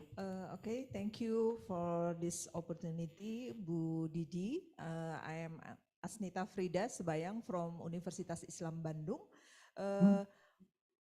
For one question for Pak Imam, during the Maqasid Syariah already fulfill our belief, yeah. When we call and we talk about Maqasid Syariah, as a Muslim, I think we already agree, but somehow in reality we face several problems. Actually, in Muslim majority countries like Indonesia and other countries, there is a very huge gap between the beliefs and the action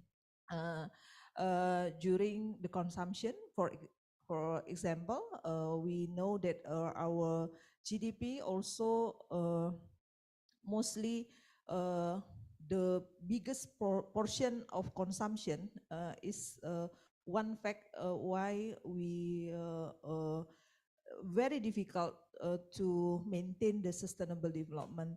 I want to know your opinion during the consumption problem in terms of Islamic value, because if we consumption more, the others problem will appear like that.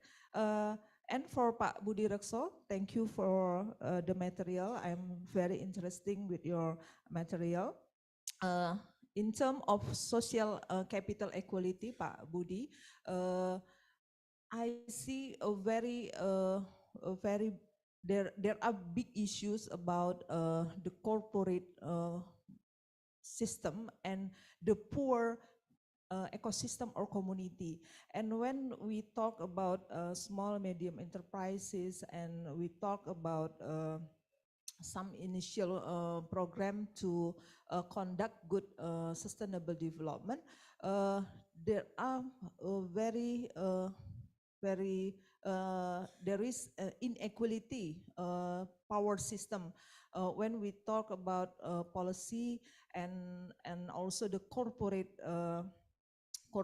contribution to the damage. I believe that corporation system has a huge contribution to make a disaster also, not only from the small medium enterprises or from the poor. I want to I need your insight to solve the problem, the different power or with the principal agent about inequality. And when we talked about the inequality, we already face the big problem to maintain the sustainable development. That's it, Pak Budi. Thank you very much. Okay, thank you, Bu Asnita. We have one question for Professor Imam and one question from Professor Budi. And the second participant?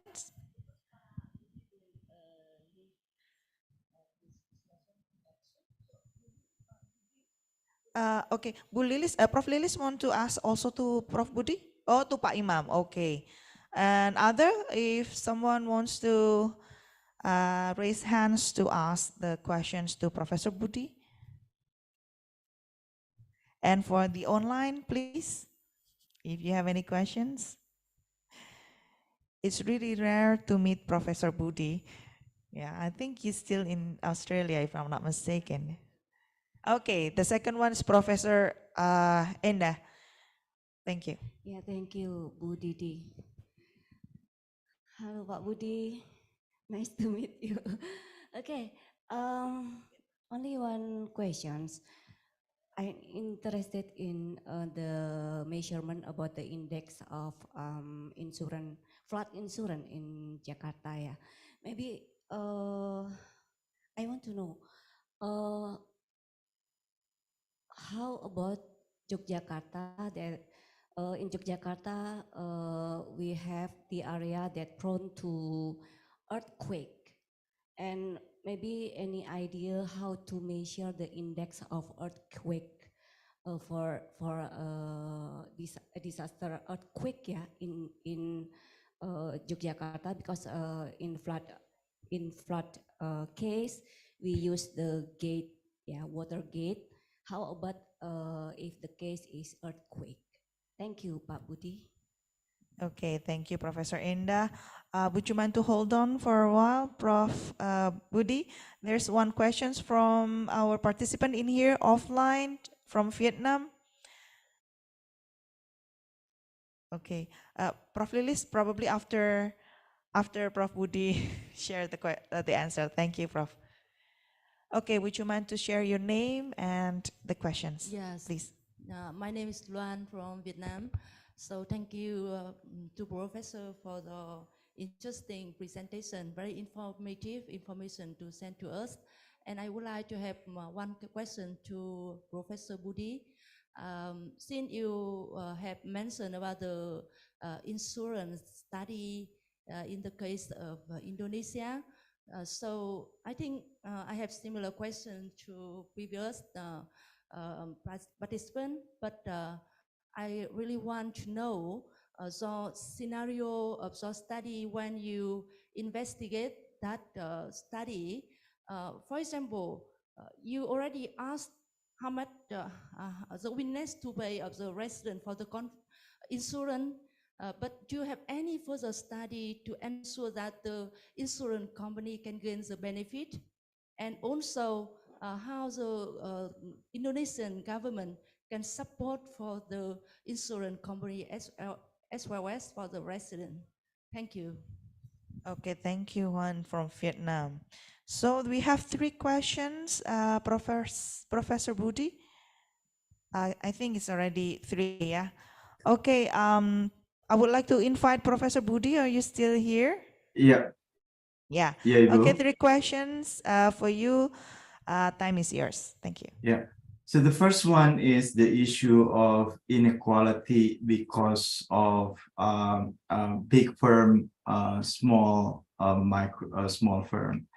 Yeah. First of all, we also need to remember that there is also a role of government over here. So the agent that is participate in development are government, yes, private sector, as well as community. So number one is that government certainly should play a role to ensure that the community basically happy and could enjoy the economic activities. And this usually by imposing rule and regulation, yes, to protect the environment and so on. Now, and the second role of the government is actually to redistribute benefits. So there is several approach over here, but typically a neoclassical approach which believe in free market. The way that we reduce inequality is by redistributing. So you have another option. For example, the socialists will say that, well, we just the government own all state enterprise, so then it can control which one it get one. But in most country, is the way that we reduce inequality is by redistribution. So the tax system is important. So the way that we reduce inequality to large firm, small firm is using tax, and the government distributed back the tax to those who are in disadvantage or the poor. And one way to redistribute is by providing subsidized insurance. Yeah. So the disaster insurance is a mechanism to redistribute the benefit from the economy. And so then the people is actually being protected by this insurance. Yeah. And believe it or not, when I campaign for this disaster insurance, a lot of mining companies are interested to support those things, because they know that if they're giving it to government, they are not sure what happened. But if it is giving to a particular activity, they know that it is actually help them to ensure that the community is actually safe. Because many of the big company, they would like to work for a longer term. Yeah, some of the company are bad, but a lot of company are not that bad.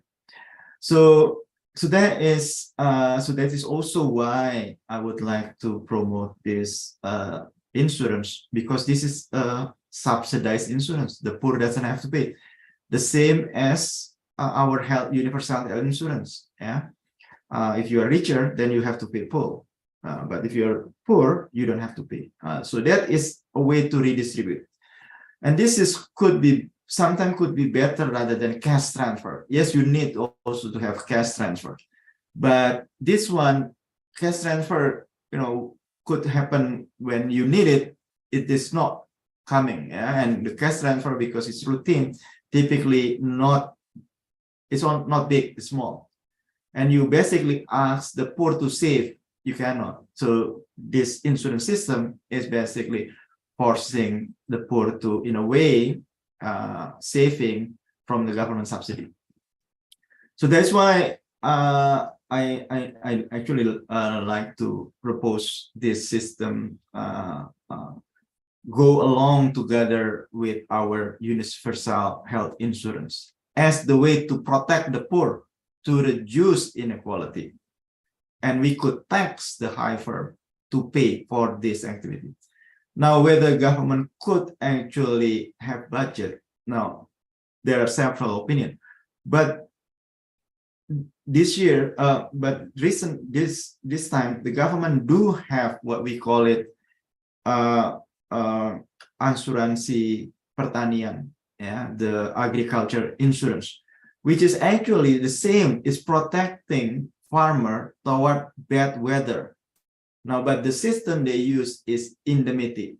So farmers need to complain, and so takes time and becoming political when it indemnity, because when they submit, the bupati, also complain. They encourage, for example, protest, and so several cases that we observe, and this is Jasindo that provided. The disbursement of benefit is not because of the assessment, but because of political pressure. Now, with index insurance, you cannot have political pressure. There has been an agreed that the weather should be above a certain level, or the weather should be below a certain level. It is a transparent measure and not based by individual assessment. Now, weather is an example that I show is flood, but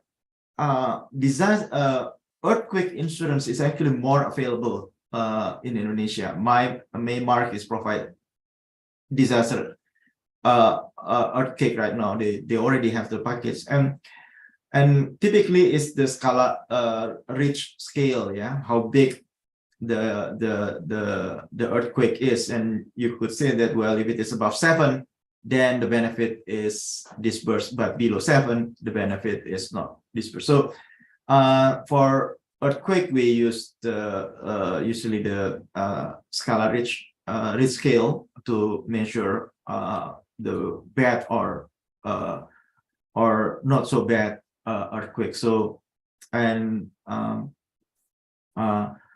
private sector already providing it. So there is private sector, I know Maypart provide earthquake insurance, but I mentioned it's still in the project base, yeah, because they're not yet being able to advertise it and do not yet becoming Indonesian government national policy. And for the weather insurance, right now is AXA Mandiri provide the insurance, but again, to make it large, the government need to in a way collaborate with this private sector. So it is very possible to implement this policy. Thank you. Okay, thank you, Professor Budi. It's really interesting that we need to identify the index insurance in each of the disaster that we had. In Indonesia, we have a storm in some cases, yeah, and also volcano eruptions. So, and we already have like AXA Mandiri, the weather insurance that can provide the insurance for our natural disasters. It's really interesting. I think all 3 of the question already answered. Can I respond a little bit about this? Yes. Yeah. So remember, the disaster insurance got several parameters. Yeah, you know, you got this in the scalar Richter for earthquake. You got wind for. But remember also, health insurance is actually disease is also, there are so many diseases. Yeah, but you have one center that actually making it possible to, oh yeah, you have a health problem, but health problem is actually considered a lot of problems, different. So disaster problem, yes, certainly consists a lot of different type of disaster, but with technology at the moment, yeah. So for example, AXA Mandiri, their index is based on satellite. So there is a company developing a mobile phone application with all those parameters are in that mobile phone. So you are actually being able to monitor when one of the index is actually hit. So yeah, so satellite is actually helping us a lot in developing this kind of index. Thank you. Okay, thank you, Professor Budi. It's indeed that the satellite is already providing us a lot of information, including the weather, and then if right now I think Yogyakarta is starting to have drought, yeah, because raining anymore. But sometimes it's suddenly raining for several minutes and then finished. So it's drought is now we are facing, especially in Kulon Progo, I think. Yeah. Okay, thank you very much. Is there any questions again? I would like to. Okay, Professor Lilis. Okay, thank Please. you very much, Bu Didi. Yeah. My question just for Pak Imam related to the SDGs from Islamic perspective, right? But honestly, I'm so confused about the presentation because at the first, Pak Imam explained to all of us about the what the Islamic perspective to the sustainable development. But in the end of the presentation, even Pak Imam exploring the research about what the factor determine of the emission of CO2 in Indonesia. Yeah. I don't know. You take place in Indonesia case or in Yogyakarta? Oh, in ASEAN, yeah. And you using Yeah, this is my confusing about there is no related between at the first Pak Imam explaining about the Islamic perspective at the SDGs as sustainable development, but at the end of the presentation, even Pak Imam exploring about the your result of the research about emission of CO2 in ASEAN using the independent variable GDP and then energy consumption and then FDI. Um, and my question is emission at the CO2. I think this is because of using the fuel energy, right? In Indonesia, say it's a BBM. Yeah. But why?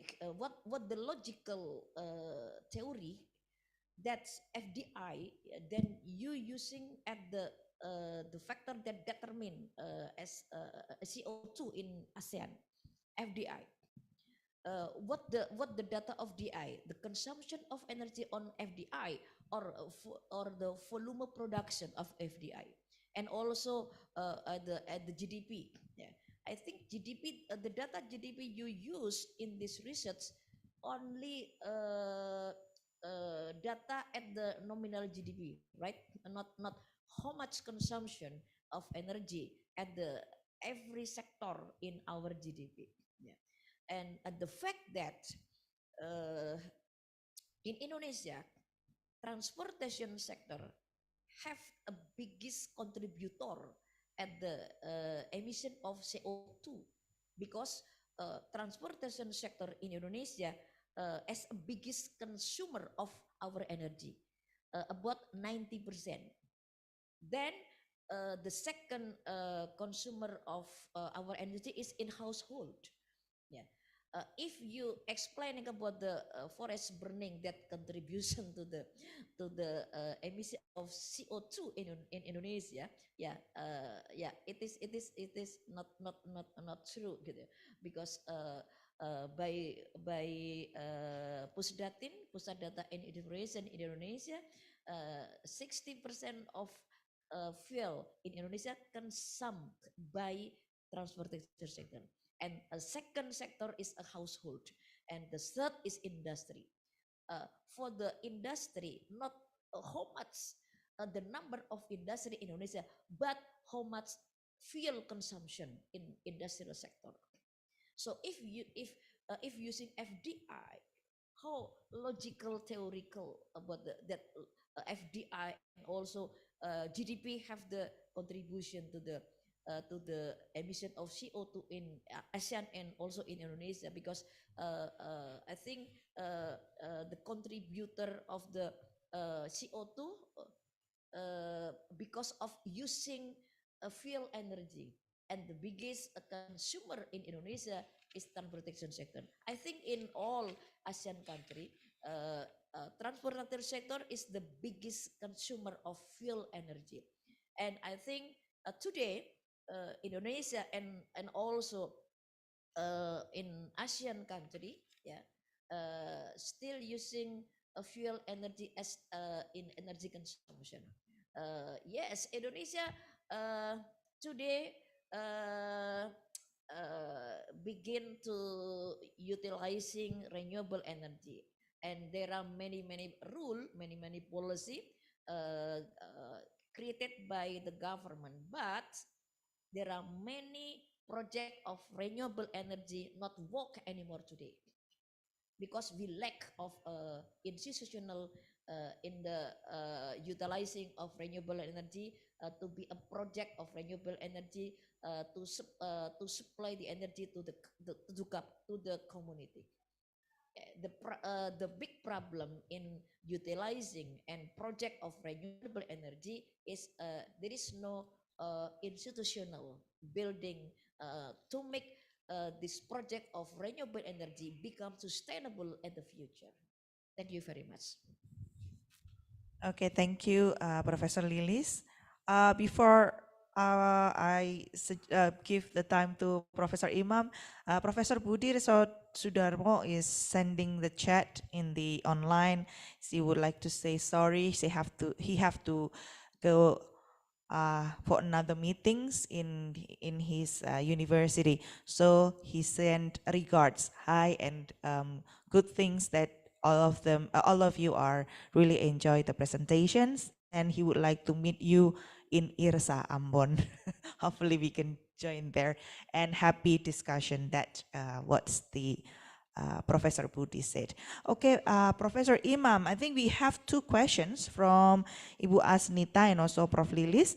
The first one is concerning the Maqasid Syariah. We see that the belief as a Muslim, but the belief versus the action is quite different, and that's becoming a what is that example is the consumption. As we can see that the Professor Imam state that we have necessities, needs, and luxuries, and some of the Muslim action is not regarding what we are believing on it. So how is the consumption and to maintain the sustainable development? And then the second from Professor Lilis, the first one concerning FDI, what is the behind the reason behind it?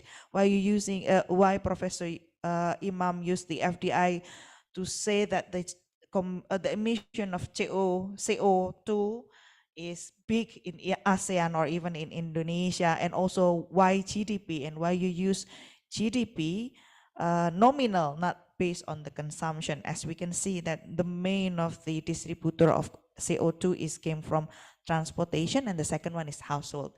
Yes. So two questions, please, Professor Imam. Thank you. Okay, thank you very much for Mrs. Asnita. Asnita, from Unisba. Okay, thank you. Okay, your question related about the classical problem, and main problem among Muslim countries, and also Muslim as a personality, I think why there are the hook gap, between ideality and reality, and how to make the outway or solution from this problem. To make the personality of Islam, there are two factors. The first is related about the knowledge of Islam. In Arab is related about the akliyah Islamiyah.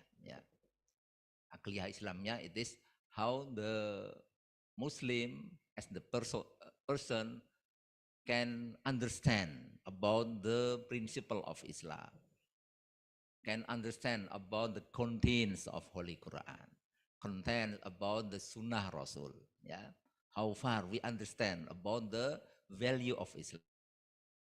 Why? Because the habitual of the person depend on the capacity of his knowledge of the Islam. More increase the knowledge, understand the principle of Islam, maybe have more possibility increasing the quality of the action, the quality, the habitual, and so on. It is the first factor, to increasing. And number two, related about the nafsiyah Islamiyah. Nafsiyah Islamiyah, it is related about how the Muslim can fulfill the problem with the habits, in the educational related about the character, character or akhlak, akhlak it is can make with the habitual activity. For example, in the Islamic principle, if we want to drink, we endorse to make the right hand. It is daily activity. We give the information, we give the suggest for our children, for our student. If you want to eat, if you want to drink, you have to make the right hand. Daily activity. Maka perhaps in the future time can make the characteristic of the Muslim, and so on, like the lifestyle of Islam, with the hijab, with the kerudung, maybe the first time is very hard, we close the Muslimah, we had, it's very hard to start the Islamic style in habitual activity. But if we sering, often, do daily activity, it can make the character for the Muslim, for the personality, and from the family, community, and so on and so on. So it that in my perception, why they run the hook gap, between the Maqasid Syariah as the principle and the real condition of Muslim, because they run the problem of the first, how the Muslim can understand about the principle of Islam. Last time I heard in one forum that in spite Indonesia is the majority of Islam, just only little amount population of Muslim Indonesia can read Holy Quran. I don't know exactly. Maybe not until 10%. Can write Holy Quran rightly, followed by the maqasidul tajwid and makhrajnya, tajwid and makhrajnya. It is the problem, and I think it's more little the number if can understand about the contents of Holy Quran, related about the tafsir Al-Quran. It is still to understand about how far we can understand about the principle of Islam. If we problem about the understand about the Holy Quran, so it can make problem the habitual, the activity, the behaviors of Muslim, people, in the activity among Muslim. Okay. And number two is also related about the habitual, nafsiyah. Akliyah, nafsiyah, it is the combinations to make the characteristic. Okay. It is the problem, not only among Muslim, maybe in Indonesia as the country. Maybe we can, like the problem in Yogyakarta. We face the problem of garbage. Garbage. We face the problem called garbage in Yogyakarta. I still see, some person through the barricade in along the street, through the garbage in river, through the it is not only related about the understand, but it is related about the habitual, make start in the family, in school, and so on. I think he is understand that it is not good, to make the conditions in our environment. Okay, it is to answer the question by Mrs. Asnita. So it means that why we can make good conditions among Muslims, so we have to improve our quality to understand the content, the value, and the principle of Islam. And number two, how we can implement the principle with the habitual activity. Like Hakim said, 4S, 4M, 4M, mulai diri sendiri, mulai sekarang, 3, mulai yang kecil-kecil kalau nggak salah 3M. Okay, I think it is our answer. Yeah. Okay, thank you, Mrs. Lilis. I think Mrs. Lilis is not give question but also opinion, yeah, and comment, yeah, about our presentation. In our presentation, there are three parts. Yeah, three parts. The first, I delivered how about the principle of Maqasid Syariah, and also I delivered the principles of sustainable development, and it is related about the concept, yeah, the concept of Maqasid, the concept of sustainable development, and the last, yeah, I want to give about the empirical problem, yeah, empirical problem related about the development, sustainable development, yeah.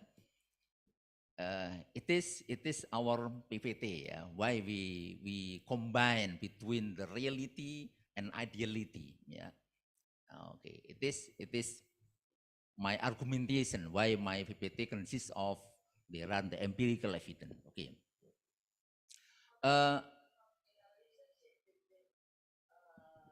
Islamic perspective on a sustainable development with your exploring the research? No, just only I give the explanation, yeah, in the conclusion uh, from this, the empirical evidence from the data and fact. At the first you presentation, in my mind, you will explore you will give us about the understanding how the relationship between Islamic perspective to the implementation of sustainable development in for example Indonesia and not in ASEAN, because I think we don't know about the what implementation of Islamic perspective at the other countries related to the sustainable development. But uh, in the end of your presentation, I amazed why you exploring about the your finding research, what the factor determine our CO2 emission in Asian countries. I think in 5 countries, right? Yes. In 10 or 5 countries? In the 5 countries, right? Yes, yes, yes. Yeah.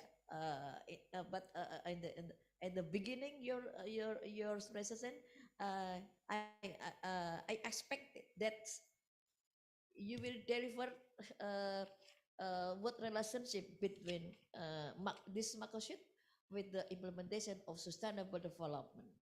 Yeah. Unfortunately, at the end of the presentation, even you exploring your research, your empirical study about the what the factor determine the CO2 emission in Asian country.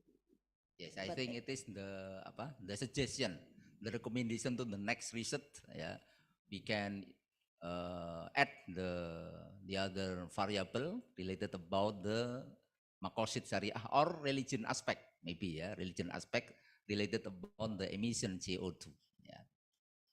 Okay, it is the comment and opinion by Mrs. Lilis. Yeah, thank you very much. And I want to answer about the question why I insert, yeah, in this variable I use the variable of FDI, yeah, FDI. Why FDI? It is one independent variable in this model, because in my perception, yeah, and also based on the previous research, yeah, that FDI related about the MNC, multinational corporation. Slide about the empirical resulting of your research. Abu Didi operator maybe can show us the slide of Pak Iman at the end of the presentation, the result of the research. Sorry for committee back. backstage. Would you mind to help us to connect the PPT? But howsoever, we only have 2 minutes left. Really sorry. We will have the next session also for the plenary session. Okay, while wait the operator to display in the PPT, yeah, I would like to answer the questions that related about the FDI, yeah, and our research there are seven variable, also energy consumption, FDI, yeah, okay.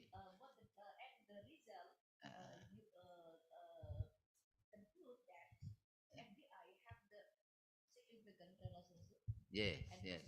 Positive, yes. Yes.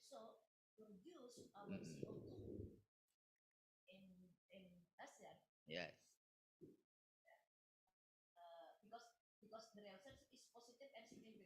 Yes.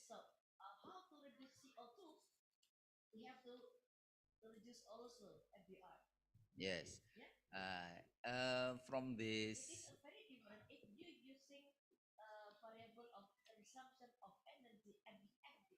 Yes. Yeah. Yeah. Yeah. Okay. Mm-mm. Yes. Yes. AI. CO2. Yes. It is the problem of the development in developing countries, yeah, in also in ASEAN, how we can increase the development economic and how we can maintain the apa itu. Yeah. Mm-mm. Positive, yes. Mm-mm. Mm-mm. FDI, yeah. So it means not only we can give the recommendation. Maybe we can invite, yeah, more FDI in the next time, and how we can replace the alternative energy. Yeah, it means that the FDI can increase and alternative energy is also. Yeah. Of FDI, yes, yes.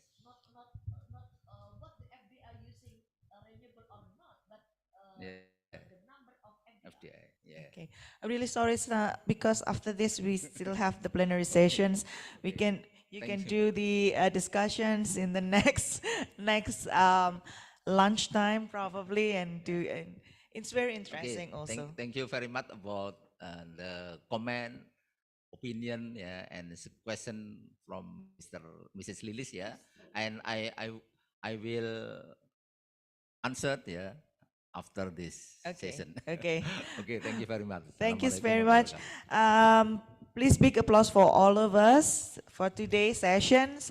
I would like to summarize a little bit that today's presentation is very interesting, that we say on the Islamic and sustainable development, we have the same objective, which is encouraging the realization of the welfare and prosperity.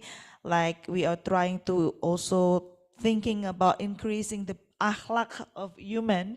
It's trying to encourage the akhlak of human beings, including the Muslim, to do the sustainable development, so it can be our goals to increase the prosperity is increasing. And the second one from Professor Budi stated that right now we are thinking about how to increase and improve our resilience, community resilience, by increasing the willingness to pay on the insurance. The second one, the MSEs, the micro and small enterprises, is really important, and we have to help them by increasing the internet capacities of the MSEs, even though our main problem is endogeneity issues.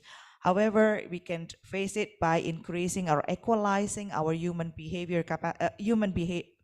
capacities for the MSEs. And right now we already have two presenters, and also the questions. Thank you very much for all of them. And I would like to give my session to Master of Ceremony.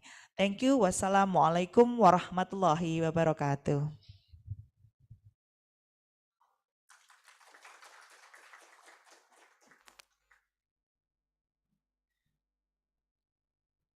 Thank you so much, Mrs. Dia, for the great conclusion and also for the moderating. Ladies and gentlemen, here we have our third keynote speech by Professor Wing Kyung Wong from Asia University, and it will be moderated by Mrs. Dia Titis Kusuma Wardani, SEMI DEC PhD. But before I hand over the session, here's the background of our moderator. Mrs. Dia Titis got her Bachelor of Economic at Universitas Gajah Mada, her Master of International and Development Economics, Crawford School and Government in Australian National University, and her PhD in International Institute of Islamic Thought and Civilization, International Islamic University, Malaysia. She is also the Secretary of the Economic Study Program and also an active lecturer here in Universitas Muhammadiyah Yogyakarta. So without further ado, Mrs. Dia, the decision is yours.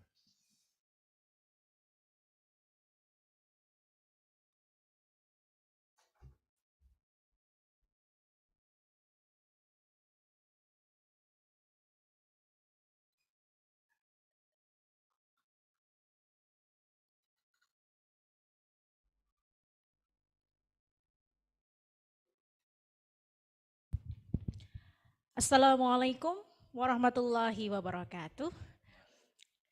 Greetings. First and foremost, I would like to welcome the Honorable Deputy Dean, Dr. Dia Setiawati Dewanti, the Honorable Head of Economic Study Program, Professor Endah Sabtuningsih, the Honorable Secretary of Economic Study Program, the International Class of IPF, Dr. Dimas Bagus Wiranata Kusuma, the Honorable Chief of Committee, Dr. Susilo Nur Aji Cokrodarsono, the Honorable Lecturer, Professor Imamuddin Yuliadi and Professor Lilis Tiartiti, the Honorable Speaker, our outstanding speaker here, Prof. Wing Kyung Wong, or well known as Prof. Alan Wong, Dr. Ha and all delegates from Vietnam National University of Agriculture, VNUA, all delegates from Khon Kaen University, KKU, honorable guests, ladies and gentlemen, brother and sister, and all of 6 ICIEFI committee. Welcome to the Meet the Editor. This session is a part of international seminar and workshop of 6 ICIEFI, International Conference on Islamic Economics and Financial Inclusion, 2023. The event is held by Economic Study Program of Faculty of Economics and Business, Universitas Muhammadiyah Yogyakarta, and this session will run from 10:30 to 12 a.m. We will have an hour presentation and 3 minutes Q&A session. Okay, beforehand, allow me to introduce myself. My name is Dia Titis Kusuma Wardani. I am chair of this station. I'm a lecturer of Economic Study Program and International Program for Islamic Economics and Finance, ICIEFI UMY. Today, we have an outstanding speakers, Prof. Wing Kyung Wong, or well known as Prof. Alan Wong. Good day, Prof. Alan. So please, Prof. Alan, to enter the stage. Okay. Okay, Prof. Alan will go to the toilet first, yeah? Okay. Okay, today Prof. Alan will talk about how to publish in a reputable journal. So maybe while waiting Prof. Alan to the toilet, so I will read Prof. Alan Wong CV. So Prof. Wing Kyung Wong. Prof. Wing Kyung Wong is chair, professor from the Department of Finance, FinTech Center and Big Data Research Center in Asia University, Taiwan. His educational background, He completed his PhD in 1889. Sorry, in 1989 at University of Wisconsin-Madison, USA, with major subject as business statistics and finance, under the supervision of Dr. Robert B. Miller and Dr. Howard A. Thompson. He completed his Master of Science in Statistics in 1989 at University of Wisconsin-Madison, USA. Bachelor of Science in 1980 at the Chinese University of Hong Kong, with mathematics as the major and economics and statistics as minor. He active on, so here professor activity is Professor Wing Kee Wong is also listed as distinguished professor of economics by Marquis Who's Who. He is member of International Statistic Institute, ISI, is a professional association of statisticians that been constantly evolving to meet the changes in statistical profession and the needs of the statistical community. All members play an important role of this evolution. Okay, without any further delay, we want to discuss and also workshop in how to publish to a reputable journal. So for Prof. Alan Wong, the time is yours. So you have 45 minutes or until 1 hours to present, and then we have a discussion like and a half hours. Thank you. Yeah, no, that way. You can send to Pak Susilo, and then. Oh yeah, okay. Please for the admin to share this Prof. Alan screen. Okay.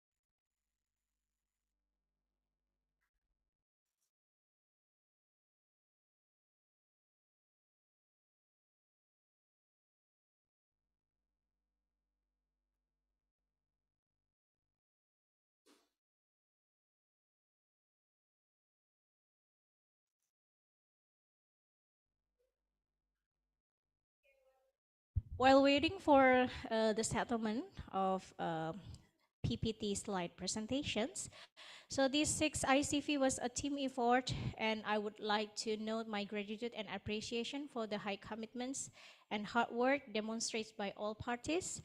Thank you to the participants still keep here and follow our sessions. And thank you for all committees and parties to make this international seminar very successful.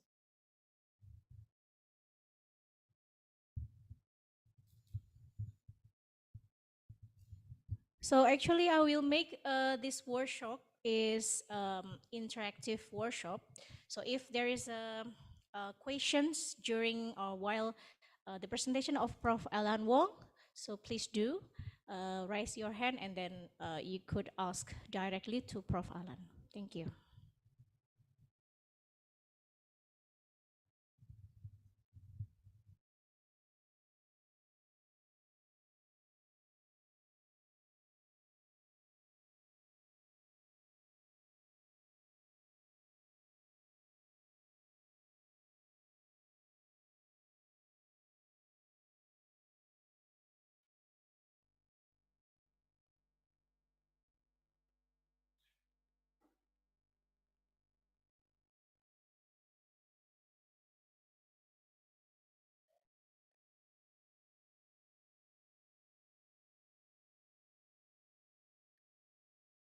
Okay, thank you, Prof. And Pak Susilo.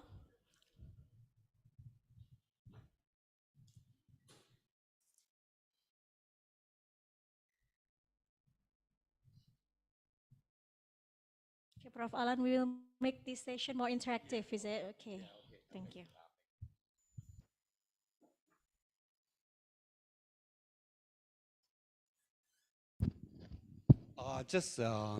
This is based on my experience, ladies and gentlemen, all the participants, the hosts, all the professor. It's my honor to give a talk here. So I think I'm just like you. When I student, I don't know what to do. Then I start writing paper, and when I studied in Wisconsin, we have 100 PhD students, and I think only a few of them now I can find. Most of them don't know where they now. Anyway, that's why I tell all my students, you need to publish. If you don't publish, then just perish. Very simple. So you have to publish. So and also publish well is difficult. It's difficult because it's just difficult. So what can we do? So this is my talk about. I'm going to publish the paper because of this this event. So I just write something. So I found that the material is interesting. So I'm going to publish the paper. Okay. So we go to the next page. Next page. Not this one. The introduction. Introduction. Go down. Go down.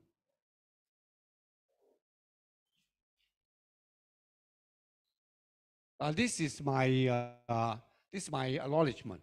I'll put more and more people here because there are people working with me. Go down. You can see some of the name you may know. Go down. Okay. Yeah. Or we can go down here. Can I? Over there. Yeah, go down. Okay.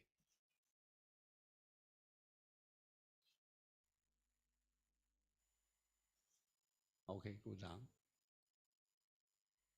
Go down. Okay, we start from here. So what we do is, there are many ways of writing good paper, publish well. So I use my way. I just talk about my way because just like the a few person give a talk before. It's a very good topic. This is a very good topic. However, the topic is not my area, so they can publish well, and they use different approach. So their approach is can be published well, but I can't comment because it's different from my area. So I only based on my experience and my area. Okay. So my area is economic and business and finance. So we talk about the theory, the econometric, the application, simulation, something like that.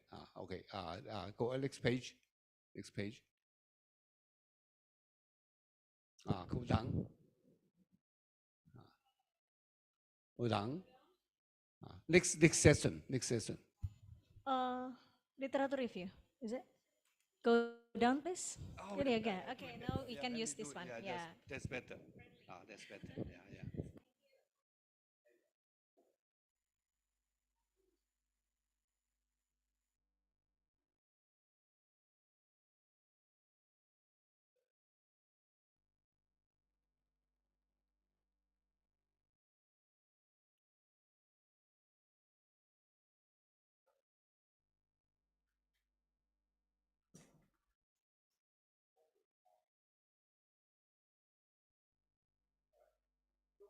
Over here is let me go down first.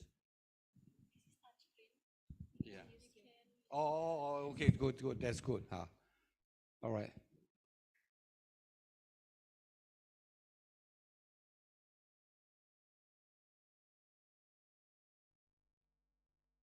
Okay. Okay. So firstly, my suggestion is work on theory.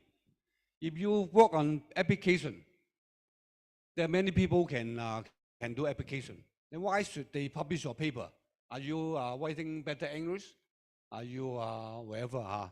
So just my first suggestion is work on theory. Get some theory done. But how to get the theory? So my suggestion is, you look for good journal, important theory, and look for those the theory not really advanced mathematics, because it's already very advanced mathematics. Is you may be very good at in mathematics, so you can do it. But if you are not very good at mathematics, so look for those paper, those are in the literature not so advanced, so that you can improve. If you look for those too advanced, it's difficult to improve. So what I suggestion is look for the good, the theory that's useful. Okay, if you look for those the theory no application, then it's difficult, because at the end of the day, the editor will publish a paper because they think this is a good theory, and good theory that can be used. If you want some theory you may think is good, but it's no application, then it's no citation. Then the editor will not publish. Also, if they publish your paper, also your citation will be low. It's no good. So look for those theory is a good theory, and you think is there's many application, then look for it. And also look for those the mathematics is not so advanced. Okay, if those mathematics too advanced, it's difficult to extend. All right, so we look for those the not so advanced one, and work on it. Work on it. Is sometimes it's difficult. So, but it's just keep on thinking, keep on working on the theory. That's why I got done. So I work in there are many here. Okay. This computer is good. I just can touch the screen, can go. Okay, the technology very advanced. Okay, so this one, many academic can only work on application, right? So it's not so good. So in order to publish well, so what I recommend you is work on theory. Okay. The disadvantage of writing application is that there are many academic or practitioner, they can write application paper. Why the editor publish or from good journal publish your paper, right? It's difficult. So what to do is, well, write theory. When you write theory, you just tell them, well, this is your theory, okay? This is the theory that in the literature nobody did before. Of course, the areas somebody did before, but based on the past theory, you make something new. That's your contribution, and that is the only paper in the world in the literature get this theory. So then the good journal will publish your theory. If they don't publish, it doesn't matter, because in the whole world there are only your paper have this theory. No other people have this theory, because it's copyright. When you make a theory, you have to make it as a working paper first. Tell the world you make this theory, so that other people cannot work on it, because work on it is your theory. Is a plagiarism, and it's copyright, not only plagiarism. Because you are the first one make the theory. If they want to give Nobel Prize, you are the one based on the theory, you are the one they will give you Nobel Prize, not others. Even you publish, even the paper have not published, but people use it in the future, found that the theory is useful, they want to give the person the Nobel Prize, you will be the one. So don't worry. If this is your theory, just you can put your working paper, it doesn't matter. Put working paper is good in the sense is you just let people know this is your theory.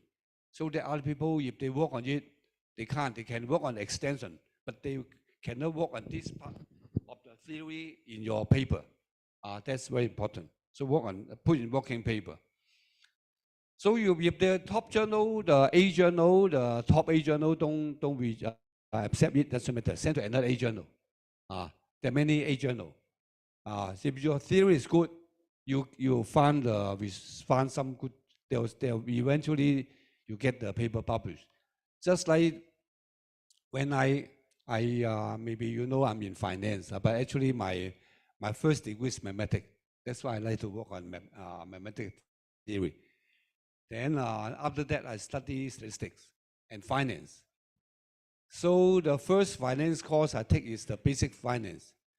Then when I go to take a second finance course, so the lecturer just the professor just teach some theory, right? And he teaches his paper published. I just raise my hand. I say I can do better. I can do better. That's why he invites me to be his student. So I extend his paper. I got 2 papers with him. Then he like to be alphabet order. It's okay. Anyway, it's my paper. He only polished my English. It's Harvey Thompson. So then I get 2 papers with him. After that, we get more. This is my first finance paper. I got this finance paper because I attend a talk. I attend his, take a lecture from him. Same thing. If you want to publish well, just attend some lecture. Then you find that the theory is good, and you think you can do better. Talk to the professor. So you want to extend it, and go ahead to do it. So that's what I'm doing. I just spend some time, get a better result, better theory, and we get published. Okay. So, but the problem is this is a big problem because we are Asian. You're Asian, you send to top journal, sometimes they don't publish. But it doesn't matter. So I send to another journal. That's what I do. So I have another, this is a cost of capital. I have another theory I work on is stochastic dominant. So when I work on this theory, is people say don't work on it because it's already people have been working on it for 50 years. But don't be upset. Don't be upset. When you find that this theory is useful and you have some idea to extend it, then go ahead to do it. So I get my this stochastic dominant paper done, 2 papers. I work with my friend. So we get, sometimes you can't prove something is okay because you get some idea, but you may not be able to prove, right? Same for me. When I got the theory, I got the idea how to do it. The idea is very simple. The stochastic dominance and integration says if we integrate from bottom to top. So my idea is, why we integrate from bottom to top? Should we integrate from top to bottom? So very simple. Everybody know, right? Anybody here don't know integration? So it's very simple. Just integrate from bottom to top. That's all. Okay. But why is that useful? Because bottom to top is you count the loss first, count the percentage make less money first. But integrate from top to bottom, you weigh the probability that make more money first. So there's a difference. We count the make less money first or make more money first. So make less money become the risk averter. You weigh make more money first, it become risk lover. So basically the theory of risk lover, I can't say of course I'm not the only one developed, but most of the theory are developed by me. I have 100 papers published in this area. That's make me I got my chair professor. This quite a good contribution. It's just based on one idea, integrate from top to bottom, very simple. But when you have some idea, sometimes you get something maybe you can't prove. Just like when I got this theory, I proved many theorems. But the 2 parts I can't prove, just in my mind. So I still think about how to prove it. One day I have a lunch with my friend. I just tell him I'm thinking something. That's all. So he tell me, what are you thinking? So I tell him stochastic dominant. don't know stochastic dominant. It doesn't matter. I spend a couple minutes to explain to him. Then he just tell me your problem. So I tell him my problem. Then have lunch with him. So after finish the lunch, he got the proof done. So he just tell me don't put his name because he just have lunch with me. But I say cannot. We got two papers. One paper his name first, one paper my name first. We got two papers to be fair. So sometimes you can't prove it's not a big problem. You just talk to your friend. Talk to those mathematicians, the good mathematicians. They will help you. So it's most important is get the idea, develop the theory, what to develop. That's important. If you cannot prove something, it's not a big issue because you will not work by yourself. You can work in a team. So the people can, your team, some member maybe can help you to prove it. So that's not a big issue. So when I got this paper done actually I got it done in 1984. Okay. Then I put aside because I sent to top journal, they don't accept it. It's okay. So I put aside for 10 years. After that, I sent out to economic letter, still a journal, and they publish our paper. And that's another operation research paper, journal. Eventually, these two papers is a lot of citation because it's new theory. I mean, stochastic dominant is not new, but based on stochastic dominant, we develop some new theory on it. That's new. I'm the only one doing. Until now, there's still some academic email to me. They say they like the theory, and they read many top journal. No use. The theory they just talk because it's a discrimination. They look at them. They look. You're Asian. They don't want to publish your paper, but then it's okay because your theory is good. Even people will know. Some of the academic write to me. They say I like your theory. I'm going to extend your theory. I say go ahead to do it. I will give them full support. So that's very important. That's why it's work theory is okay. Now until now is many years on. Still is my paper is there. People is striking. We've got this paper and got this idea. They still work on it. So they will you find it. You'll get your paper published because this is the only paper in the literature have it. If they don't publish, they can't publish anything else in this theory. So that's my idea. Okay. The second idea is after work on a theory, what can you do? Is work on statistics. Because theory is you eventually what make the theory important is not only the theory, it's also the application. Stochastic dominant, I have 100 application. Now I still work on it. Now just yesterday, one friend just talked to me. They want to apply the theory we developed. So asked me to work on it. Of course, at the beginning I work on myself, but when I have students, I ask students to work on it, form a team to work on it. So we are still doing. Okay. Why we can make the theory get application is because of the econometric.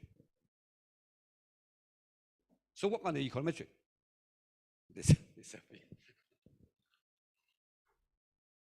Okay.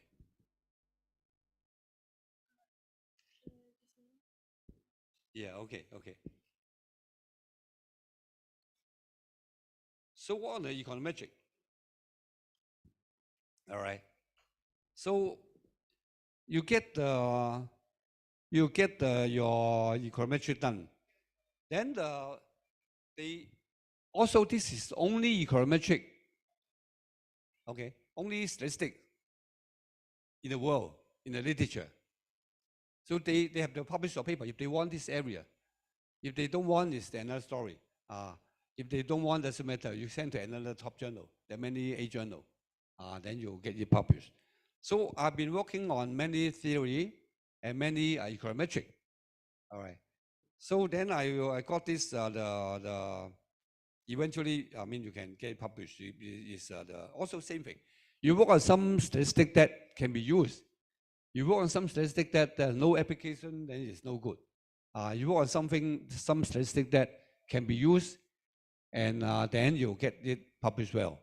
Don't worry about it. They don't publish, it's okay. After 100 years, they will still publish, because this is you are the only paper work on it. No other people work on it. And put in the working paper. You're not very well about it. Not very well. Put in SSRN. Why SSRN is good? Because some journal may tell you, well, your plagiarism is high. But the plagiarism is for my working paper. So you just remove the SSRN is very good. You can remove the content of the working paper, only keep the abstract. Just like this paper, I just present the summary. The long paper is, I think, is maybe 100 page. You can search for the title. You can search for the title, and you have a handphone. You can search for the title. You get it. Anybody can search for it. Just search for the name, or disappear.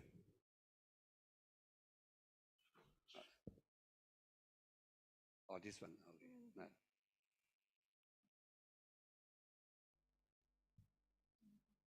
Okay.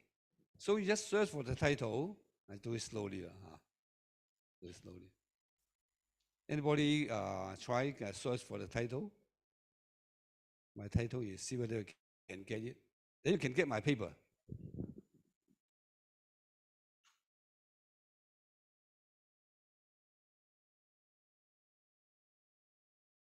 This one.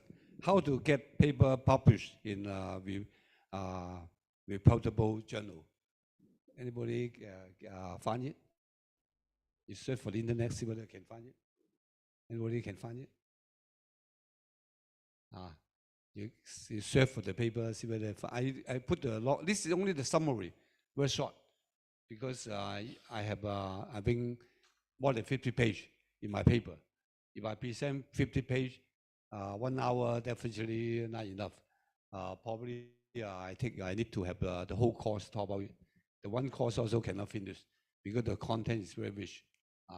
So it's good. Thank you for your invitation so that I write this paper.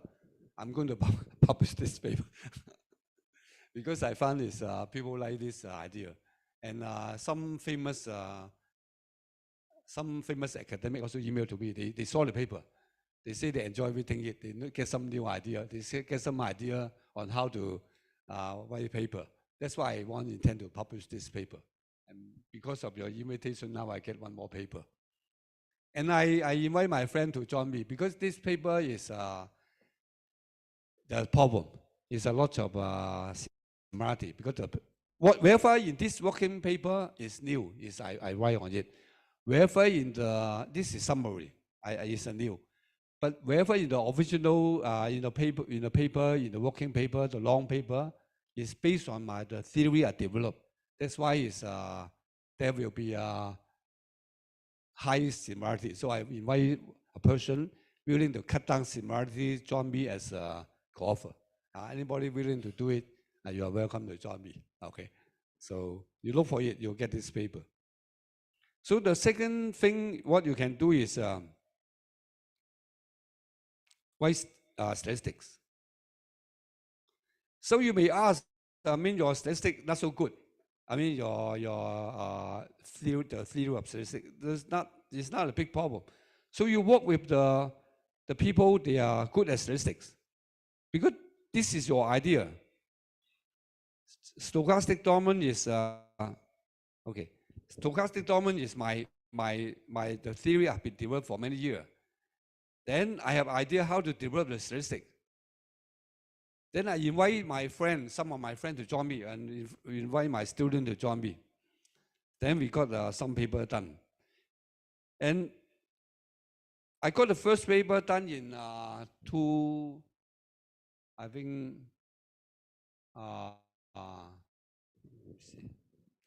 think 2001, 2010. 2010, my first stochastic paper, these are the statistic paper published. After that, then the second one, 2015. The third paper is 2018. So we keep on doing. I have another statistic. It's the causality. So people always send me some causality paper. I mean, I'm the journal editor, and they use some simple causality to work on it. Okay. Then the problem is, if you do too simple statistic, the chance you get published is low. So you use more advanced statistic in causality. So when I read causality, I say, well, this is simple. So I have idea how to extend it. So I talk to my friend. So we work on the team to extend it, become more advanced causality statistics. Okay. Then after work on it, then after a few years, I got another paper. We extend further, get an even better statistic. And my first, I think, the paper in causality statistic is 2010, I think 2010. Until 2018, we still have another theory come out, a new statistic come out. So don't worry, just keep on working. So I got quite, and also I have another one is on the behavioral finance. Behavioral finance. So how to test the anomalies, or how to test overestimate over over conservative, how to test for it. So sometimes the idea could be quite simple.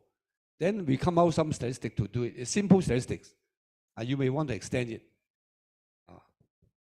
So those statistics is one of the area is good.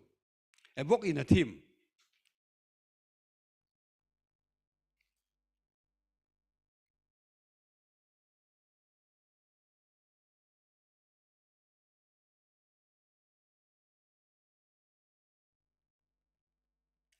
Anybody have think about working on statistics?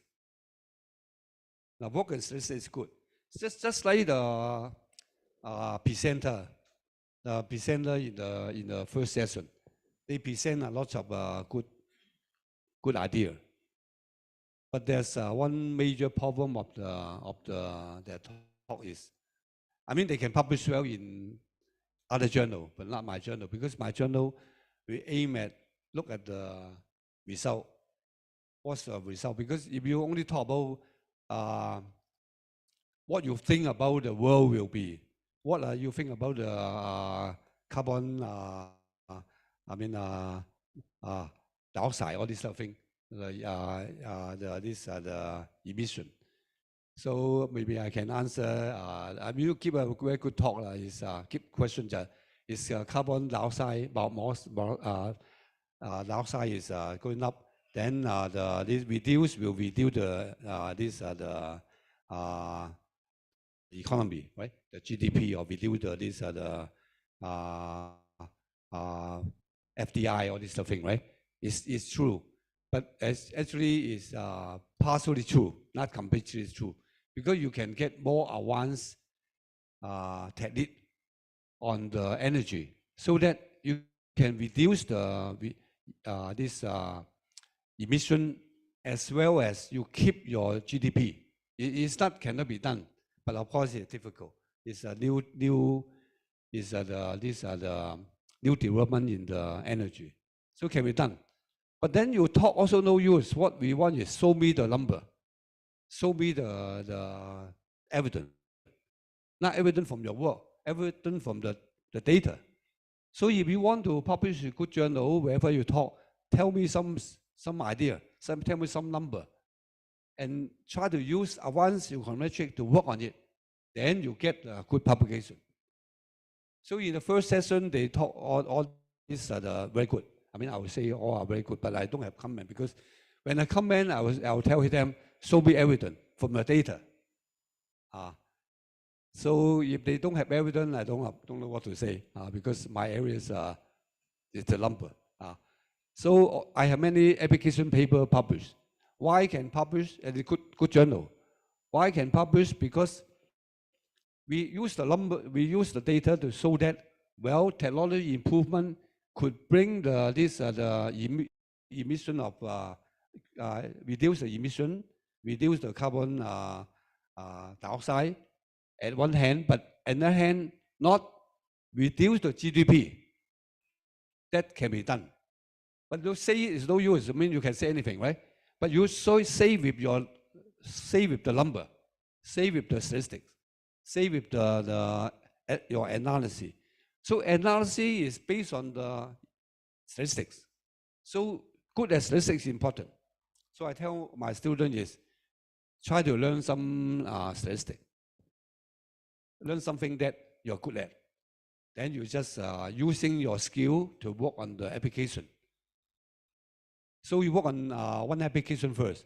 You find that doing well, work on another application. So on and so forth. You work on Indonesia, work on Malaysia, you get many people, right? This one direction. So another direction is improve your skill. Just like you work on causality, right? So I will also accept. They are my students, so they send me the causality paper. I mean, it's no good for me to reject the paper, so I still accept the paper. But then after that, I'll tell them, try to use more advanced tool to do it. So you go to learn more advanced tool. For example, you learn the nonlinear causality. So I'm one of them developed the nonlinear causality. So nonlinear causality, I'm not the first one developed. There's one guy developed. But they work on the bivariate, only nonlinear for two variables. So my idea is very simple. We work on the nonlinear for more than two variables. And based on this idea, we got several papers published on the new statistic. And we got many applications. That's what we tell you later. So application is important. But if you can develop the statistic, then you may consider keep your program. So the program is developed by me and my student. So I let the student have the right. So I don't keep the program. You can keep the program to others. Then you get your high citation. But if you want to keep your program, then you can do many applications. I got this so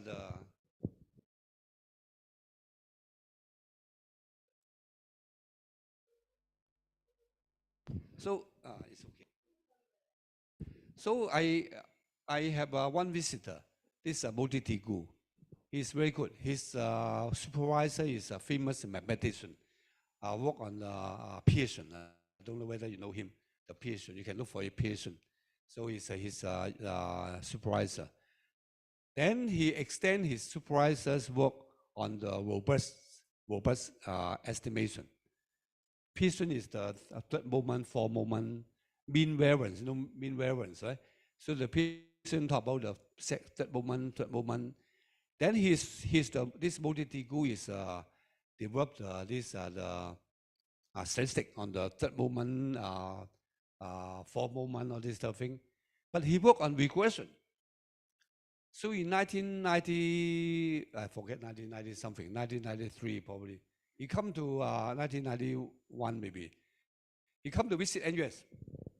So he tell me what he's doing. So I tell him, I can extend your work. So it's sometimes good to talk to people. And know what they're doing.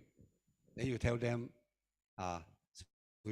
this famous professor tell I can extend your work. Then invite her to join us. Then he's very happy, right? So I just this Modi Tigu work on regression in his life, become famous. He's a famous professor in robust estimation of regression. So after he tell me his idea, I say I can extend your work. So we extend the time series. So we are the first one. We are the first one. I'm the first one. Extend his theory to time series. Because you just regression is limited use. Most of the data are time series, right? So sometimes his idea can be simple. But then you just extend it. and work on it. So I spend a lot of time working on it. I write my program.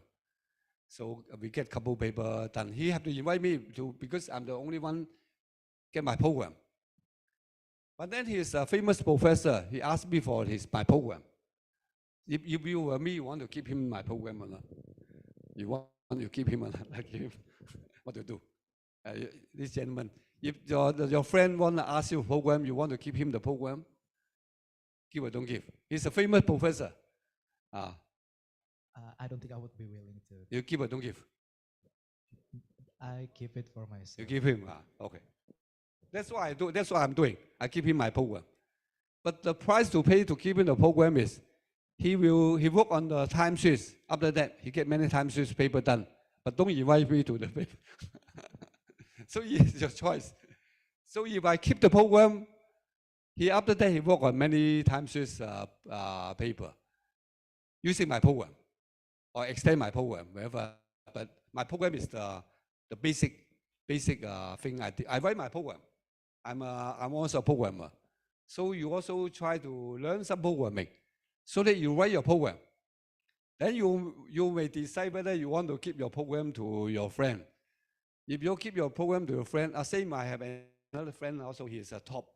He ranked higher than me for the 10 years. He just based on one program. His program is not really his program. He just use other program but modify it. My program is really my program. Every line I write, original. His program is he just use other existing program, do something to make it more better. Then since he's the only one get this program at that time, although it's not his program, but he improved on it. Then he worked with a famous guy. That's why his ranking is higher than me in 10 years. But the history, I'm higher than him because I'm older. So history, I'm higher than him. But 10 years, I'm catching up. Why catching up? Because same thing. He worked with a famous guy get many papers published using his program. One day, this guy asked him for a program. You want to give him or not? Anyway, this is his choice. I mean, he's very famous, very famous. Even more famous than the Mogeti Tigu, a very famous guy. And also the program is not his program. He only modify it. And many people can modify. He's not the only one. But so he give because it's not his program. He just modify other people, make some program combine together, become the family of a few programs together, something like that. But this is easy. If you know learn programming, 99% of people can do it. So that's why he give. But after he give, this guy don't invite him anymore. So his publication dropped sharply. So this is your choice. So what I can suggest you to do, that's what I suggest you to do. You keep on improving your program. For him, he just like for me, I work on nonlinear causality, right, one of my area. So I got some of my program. So you use my program, and then we try to use other people's program. Some people put their program online. So you use the program and work with my program together to get some better, more result. So you get my program get result A, right? His program get result B. You use and other people get result C. So you A get published. After that, get A and B publish better. After that, publish a few paper, A and B and C, and publish. And keep on improving. Then people ask you program also know you because you keep on improving. They still invite you because you are at the frontier. So if you want to rely on programming to get your ranking, don't stop. Keep on improving. So that last month you get something new, now you get some more result. So look for try to familiar with the programming. Okay, that's very important. Statistic also. So work on the statistic. So this is just tell people why why the publisher want to publish my paper? Because this only paper, only paper develop these statistics. So they want to publish. So we publish some good journal. I work with my student, my PhD student, from Northeast Normal University. After he graduated, he got an offer from Xi'an Jiao Tong University. The Northeast University is a lower ranking. Xi'an is much higher. Xi'an is top 10. Why he can get the top 10 university keep him offer is because he work on my area. The area I tell him work on this area. So we have a new program. We have new statistic, a new program, and published in the top journal. We published in the Journal of Financial Econometrics. It's a good journal. You listen to the name also good, right? It's good paper, good journal. And that's why he get an offer from a top 10 university in China. And now he become the head. So when he graduated, he tell me his senior, not his classmate, his seniors still have no idea to work on research. Don't talk about graduation. Don't even have any idea to work on research. But he already get my idea to work on something and get it published and get the top 10 university to hire him, become the head now. Is it good? His seniors still work on still don't know what to work on. This is very serious. That's the problem. Because you work on too long, eventually you can't graduate. It's no good. So work on some statistics if you can make it. If you cannot make it, it's okay. Work on some statistics. Work on some programming. Okay, so we have our own program. We get the nonlinear causality and something else. Then we don't just satisfy of your program. We use our program as well as other people's program. We keep our program, we don't keep others. So that we use, because some people, they want to give their program to others because they want to get the good citation. Because when you use the program, you cite, say, the paper. The famous professor, they keep the program to others. So it's okay, they keep this in the website. So you can download the program. Then you get, based on our program, you get result A. Based on his program, you get result B, right? They get good publication. But other people can only get result B. They don't get result A. Do you think our paper published better or their paper published better? They only get B. We get A and B. Later on, another guy published, use some new statistics on some other thing related, get C. Then people get B and C. But for us, we get A and B and C. Is it better, right? So that's why our paper always can publish well in a good journal. Because we have something new other people don't have. So try to get something new. 1 minute only. Okay. So we make it short. Application. You read my I just talk. It's okay. You read my summary. So if you don't have any new theory, don't have any new statistic, don't have any new program, what can you do? My idea is, well, look for some new data. You get some data that people don't have. Then you have some you need, right? But you tell me you don't have any new data. What can you do? That's normal, right? Most of people like that. Then, well, you look at some new idea. So how to get new idea? You just work with the top journal. Don't read the A, B, C, D, E, okay? Let's say, don't read the E journal, read the A journal. Look at the application. Then you extend the A journal, the A journal publish some paper on USA, right? Then you use the same idea, work on Indonesia. You say the Indonesia is different from USA because there's some feature are different. The economic system are different, whatever. Then become your idea.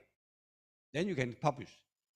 But since you extend the A journal, you will get your paper published in B journal, something like that. If not B journal, at least C journal.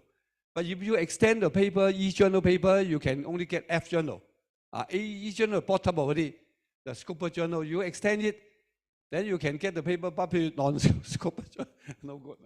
So read the top journal. Don't spend time on read the low journal. Read the top journal. And when you read the paper, look for idea. What you can do better. The simple way is, well, they work in USA, work in Europe, you just work in Indonesia. Very simple. After Indonesia, you work in Indonesia and Malaysia and compare and work in Singapore, the comparison. Different system. So try to make it fast. Because application is like that. Many people will work on it. So you must get fast. Try to work a team. So make it faster.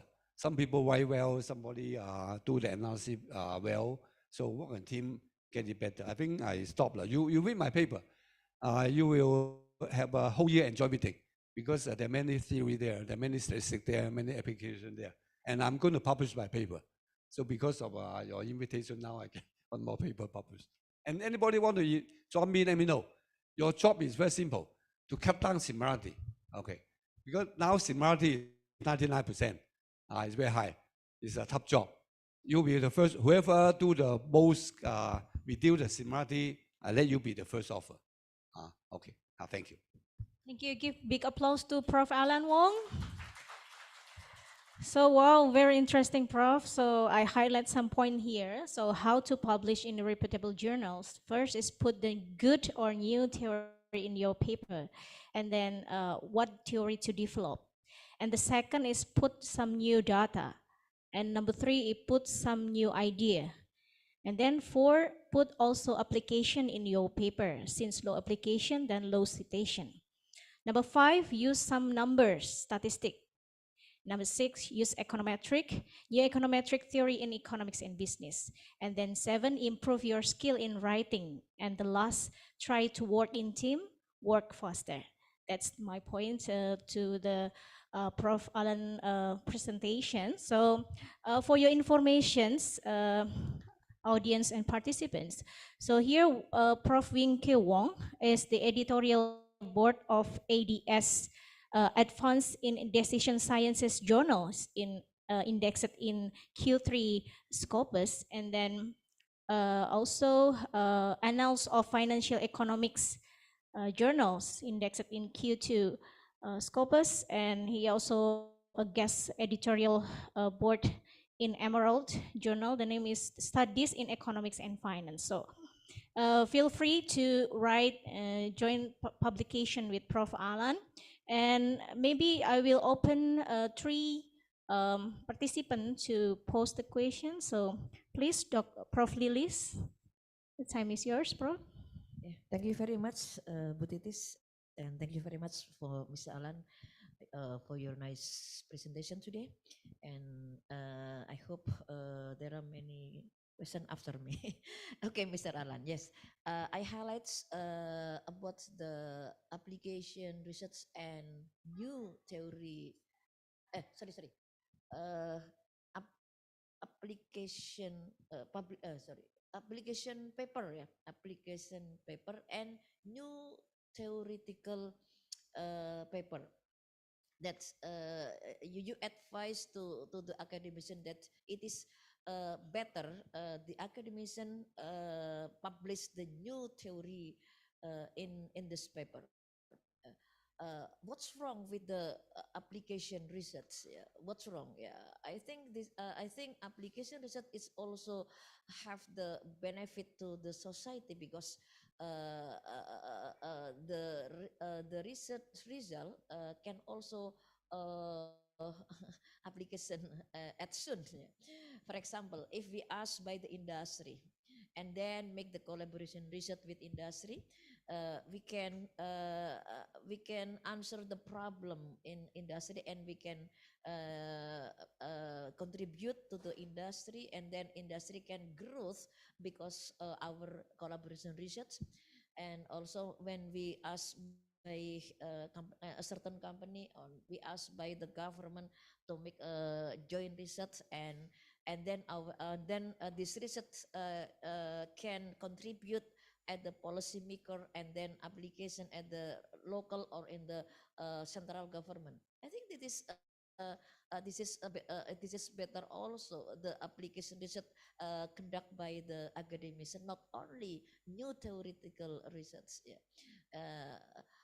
because yeah, until now, a big question of in my mind, who read my paper published in the certain journal? I don't know. Yeah. But when I asked by industry, asked by a certain company, asked by local government, and so on, and then we collaboration research together, and then by this research can contribute more to make rules at industry and so on, and then contribute to the policymaker at the local government and maybe in central government. Thank you very much. Yeah. Okay. Yeah. Now, application is definitely very good. Just like in the two talk in the today is definitely very good. I mean, let me talk about my area. Same thing. We know it's overreaction and underreaction is important application. So based on this, is only observation. They found that the stock price go up and go up again. They go down again. This is overreaction. So based on this overreaction, probably the guy could get a Nobel Prize because he's first one observe it. So it's application paper. It's definitely good. But the problem is why we have overreaction. Okay. So after you know the overreaction, underreaction, people may ask why, right? So for us, I'm not the first one. Is somebody developed theory to explain why overreaction, why underreaction. But then the problem is the mathematics is not so good. So they only assume the error is either 1 or -1. So our statistic, our mathematics better. So we assume normal distribution. We assume others. So we extend the theory so that we explain, we get the theory to explain the overreaction, underreaction. This is one of my theory. There are many other theories. So that based on this theory, we still do application. So whatever people do the application, they get good publication, they got good contribution to the investor, to the policy maker. We do the same thing, but more than that, we have the theory support our application. So we make our noise, make our sound louder. So you only observe overreaction, underreaction, right? We tell people why overreaction, why underreaction. So what the policymaker can do to reduce the overreaction, or how the investor could make money based on the overreaction and underreaction. Why they can do it is not because the observation of overreaction, underreaction. It's because the theory behind. So do you think is only application good, or we have the theory behind, which one better? We still explain, but we explain better. We don't say we do theory, we don't do application. We still do application, but we do application with the theory to support our application. Is it better? Okay, yes, but sometime I already make the criticism for my friend in economics, because using the policy as a variable, and then processing data using the econometric, for example, and they conclude that there is no significant relationship between policy to the stunting condition in Indonesia, for example. Yeah, for example, we will try to understand it, but what the variable determine the stunting rates in my country, for example. The economists then use policy as the one of variable determine the rate of stunting. But I'm amazed when the conclusion is not significant relationship between policy with the stunting. Okay. Yeah.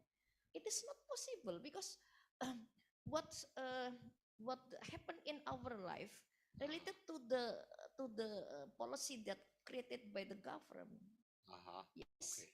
increasing of the taxation, then influencing in our wallet, and increasing of the maybe price of oil will impact on all price of commodity in a certain country, and then impact on our purchasing power, and also in our real income.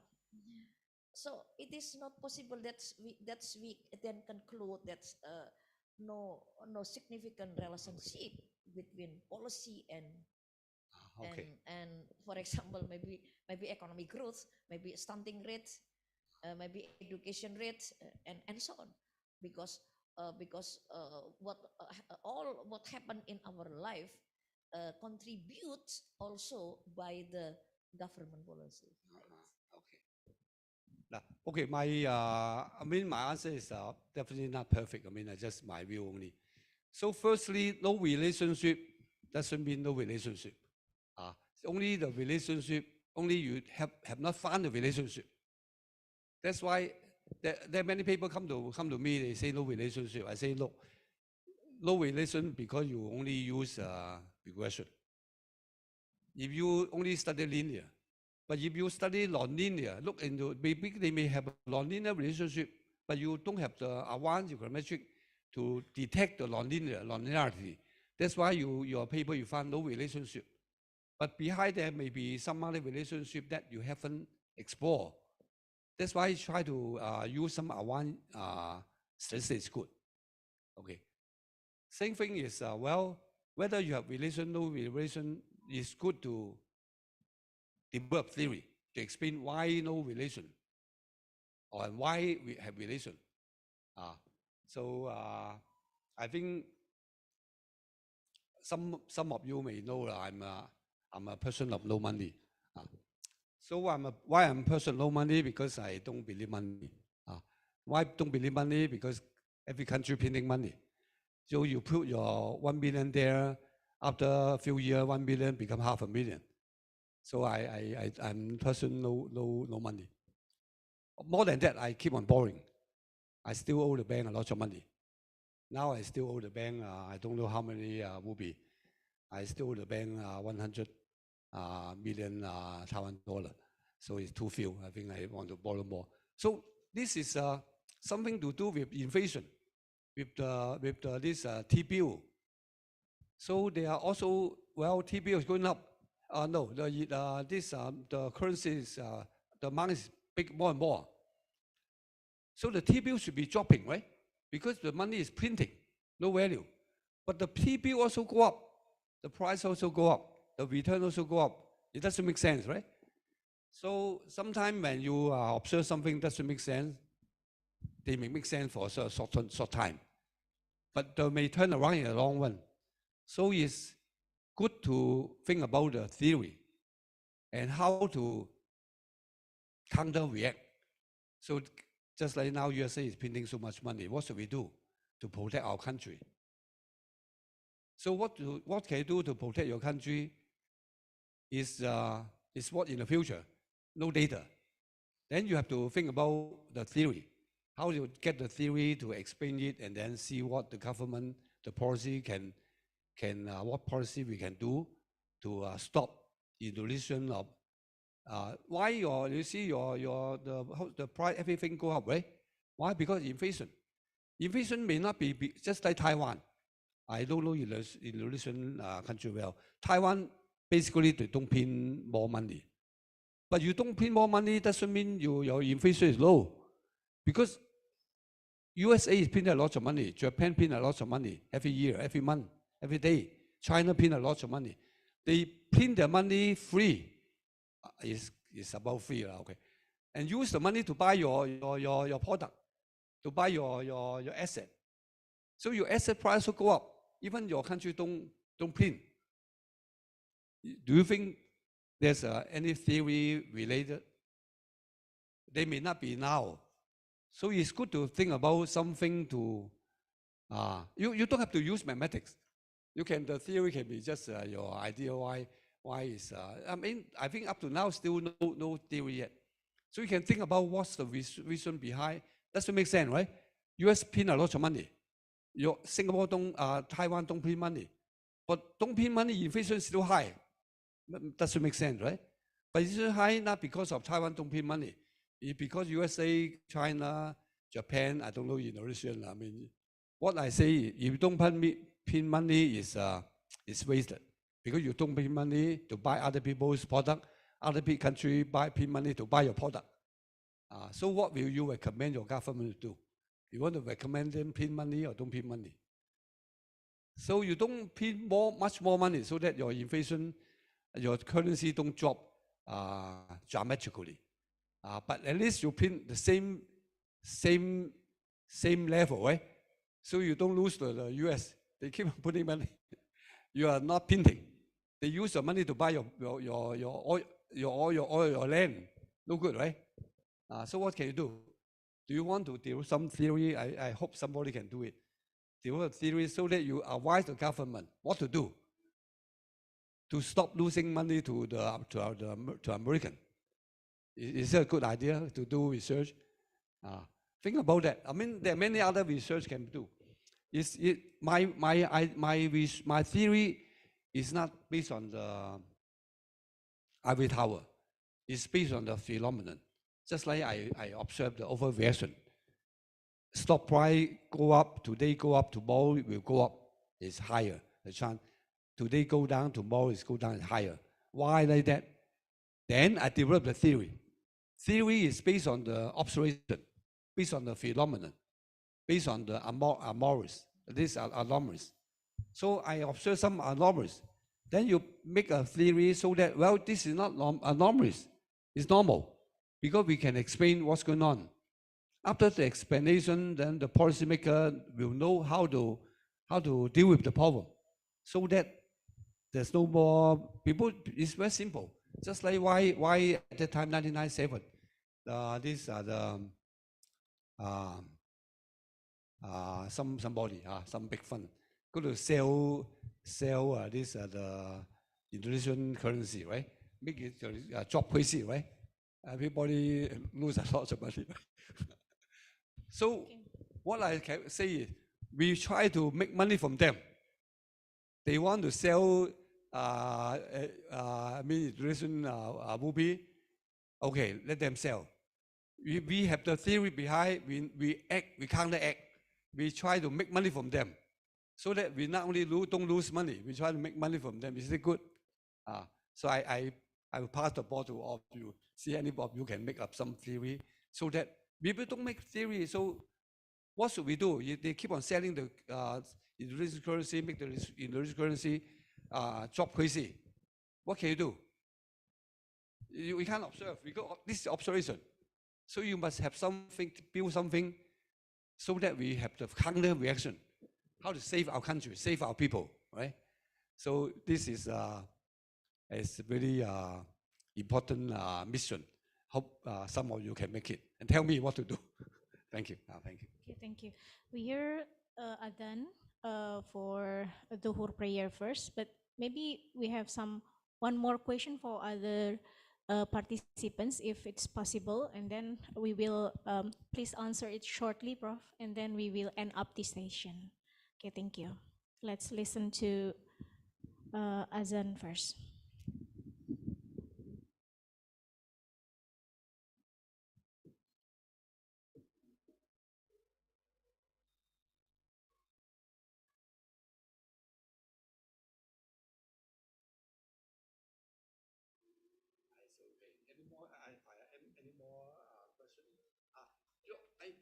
Okay, why I'm do well? Maybe I tell you. If you don't have question, I tell you why I'm do well. Because I always enjoy people ask question.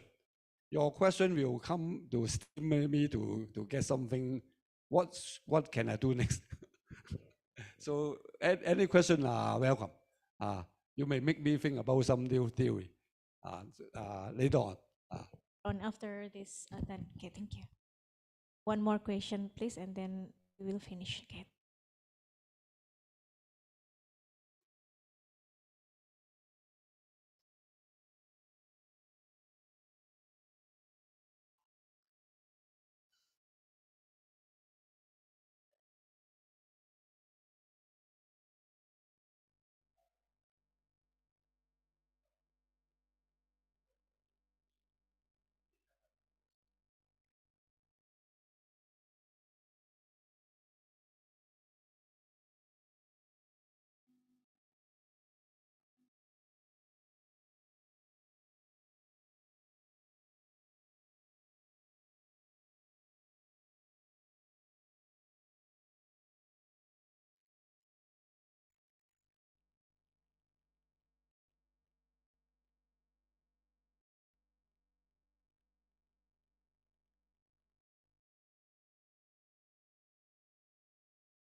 Please, the committee to pass the microphone to the participants.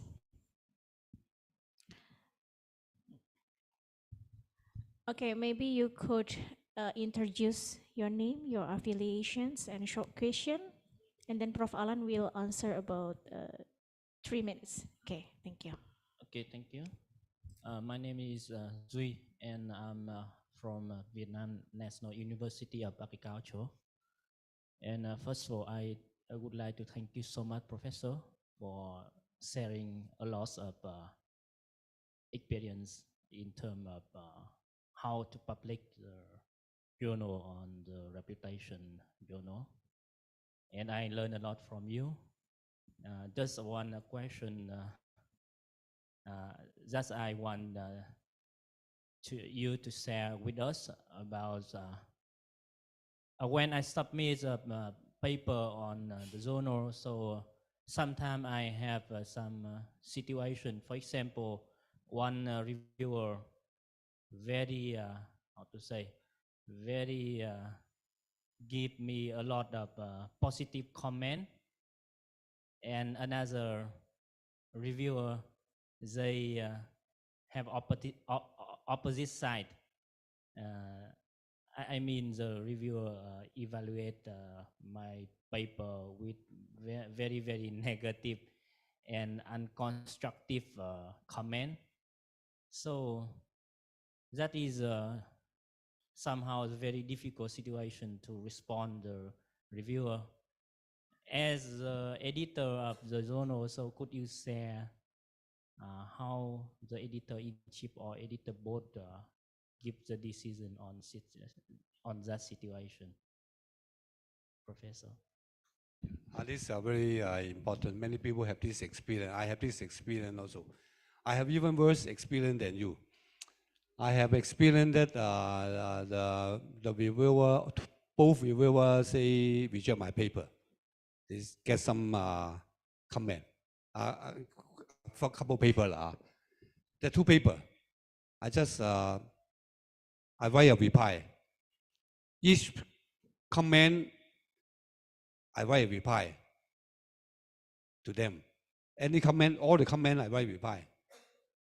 Then, because most important is, do you ask yourself, is your paper a very good paper?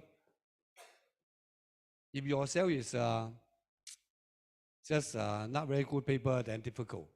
But my paper is very good paper. They just say this is rubbish. So it's okay. So it's just every point I ask, I answer. Then send to the editor-in-chief. Editor-in-chief feedback to me, say, you go ahead to revise your paper and comment. And then comment whatever you can do. Eventually, they publish my paper. Because I'm right, the review is wrong. You can look at my CV. There one paper in Journal of Risk. This is the one, they reject my paper. And I tell them the reviewer, all the comments of the reviewer are wrong. Don't say wrong, I tell them why wrong. And then also I improve my paper. Something I can be improved, I improve.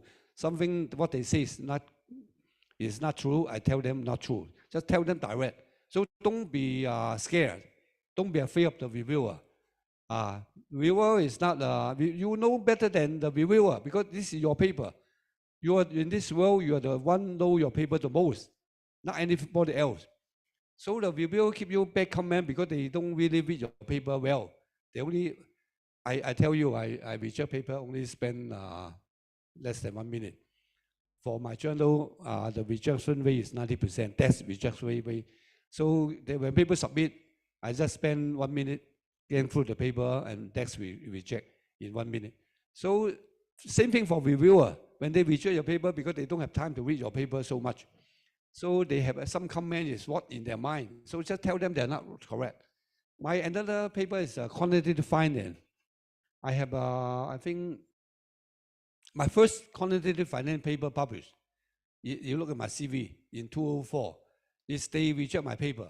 And the reviewer say reject my paper. All the comment no good. I just write into it. I write the comment, the reply. I spend is about the time I write the paper, but that's okay. It's worth it. So don't be scared. When but my students also they don't want to reply. It's no good. You don't reply, they sure they reject your paper. You can just tell them, I have another top journal paper, same thing, the top star journal. So they reject my paper. You know what my co-author comment to say? They comment all everything are wrong. So we tell them, why wrong? At the end of our reply, we say your reviewer should go to attend a calculate course.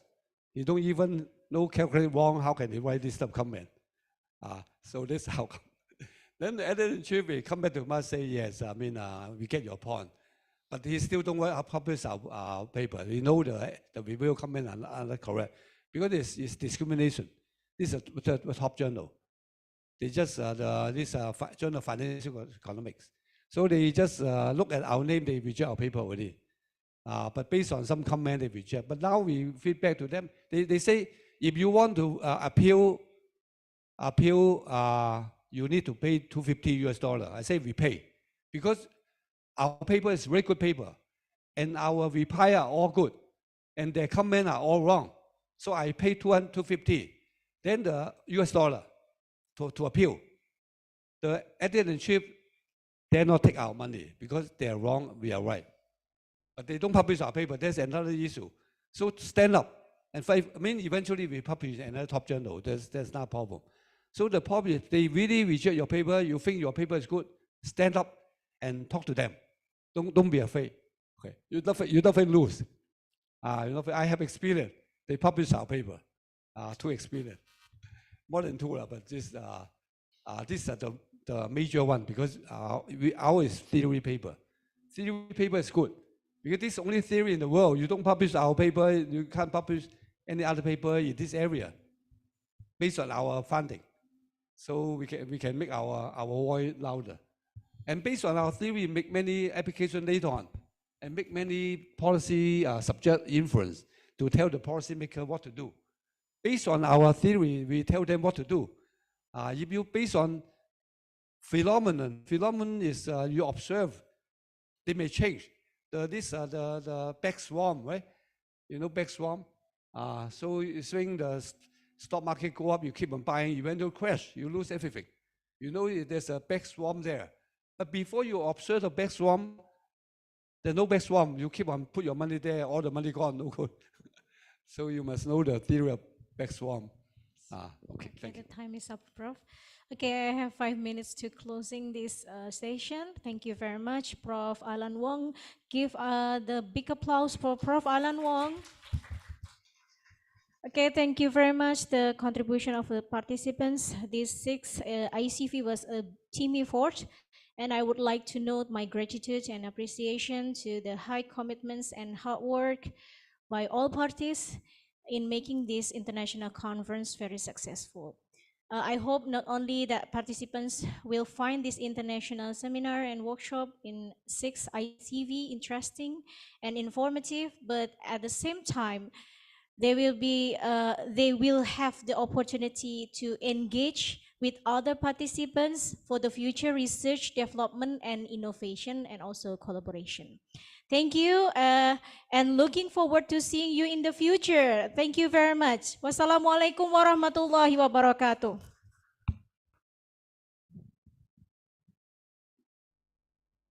Okay, I will pass this session to the Master of Ceremony. Thank you.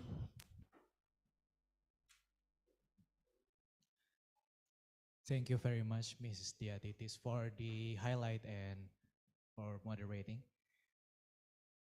Ladies and gentlemen, after this, we would have the break session that will last from 12 until 13 p.m.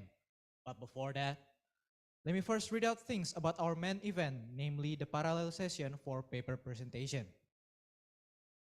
This session would be divided into 4 different sessions, which is the D session for the offline participant, and the A and the E, F, and G session for the online participants. So we would like to remind the online participant to please remain on the Zoom meeting. The first, namely the D session with the topics Creative Economy and Social Sciences and Health System, would be conducted in this building on the 3rd floor in the room 301, I repeat 301, with the moderator, Dr. Aifatur Rahman, SESEIMSI. The E session with the topic Islam Economics and Finance, with the moderator, Professor Dr. Lili Setiartiti, MSI. The F session with the topics Economic and Creative Economy, with the moderator, Sir Rohmi Bakti Hartato, SEMEC PhD. And last but not least, the G session with the topics Economic and Creative Economy, with the moderator, Dr. Yuli Utami, SEIMAC. So, and all of the online session would be conducted in the breakout room on the Zoom meeting that will be provided by the committee. Ladies and gentlemen, please enjoy the break session. That is all from me. Thank you for the attention. My name is Alfaizi Dwi Putra Paputungan as the Master of Ceremony of ICIEFI 2023. Wassalamualaikum warahmatullahi wabarakatuh.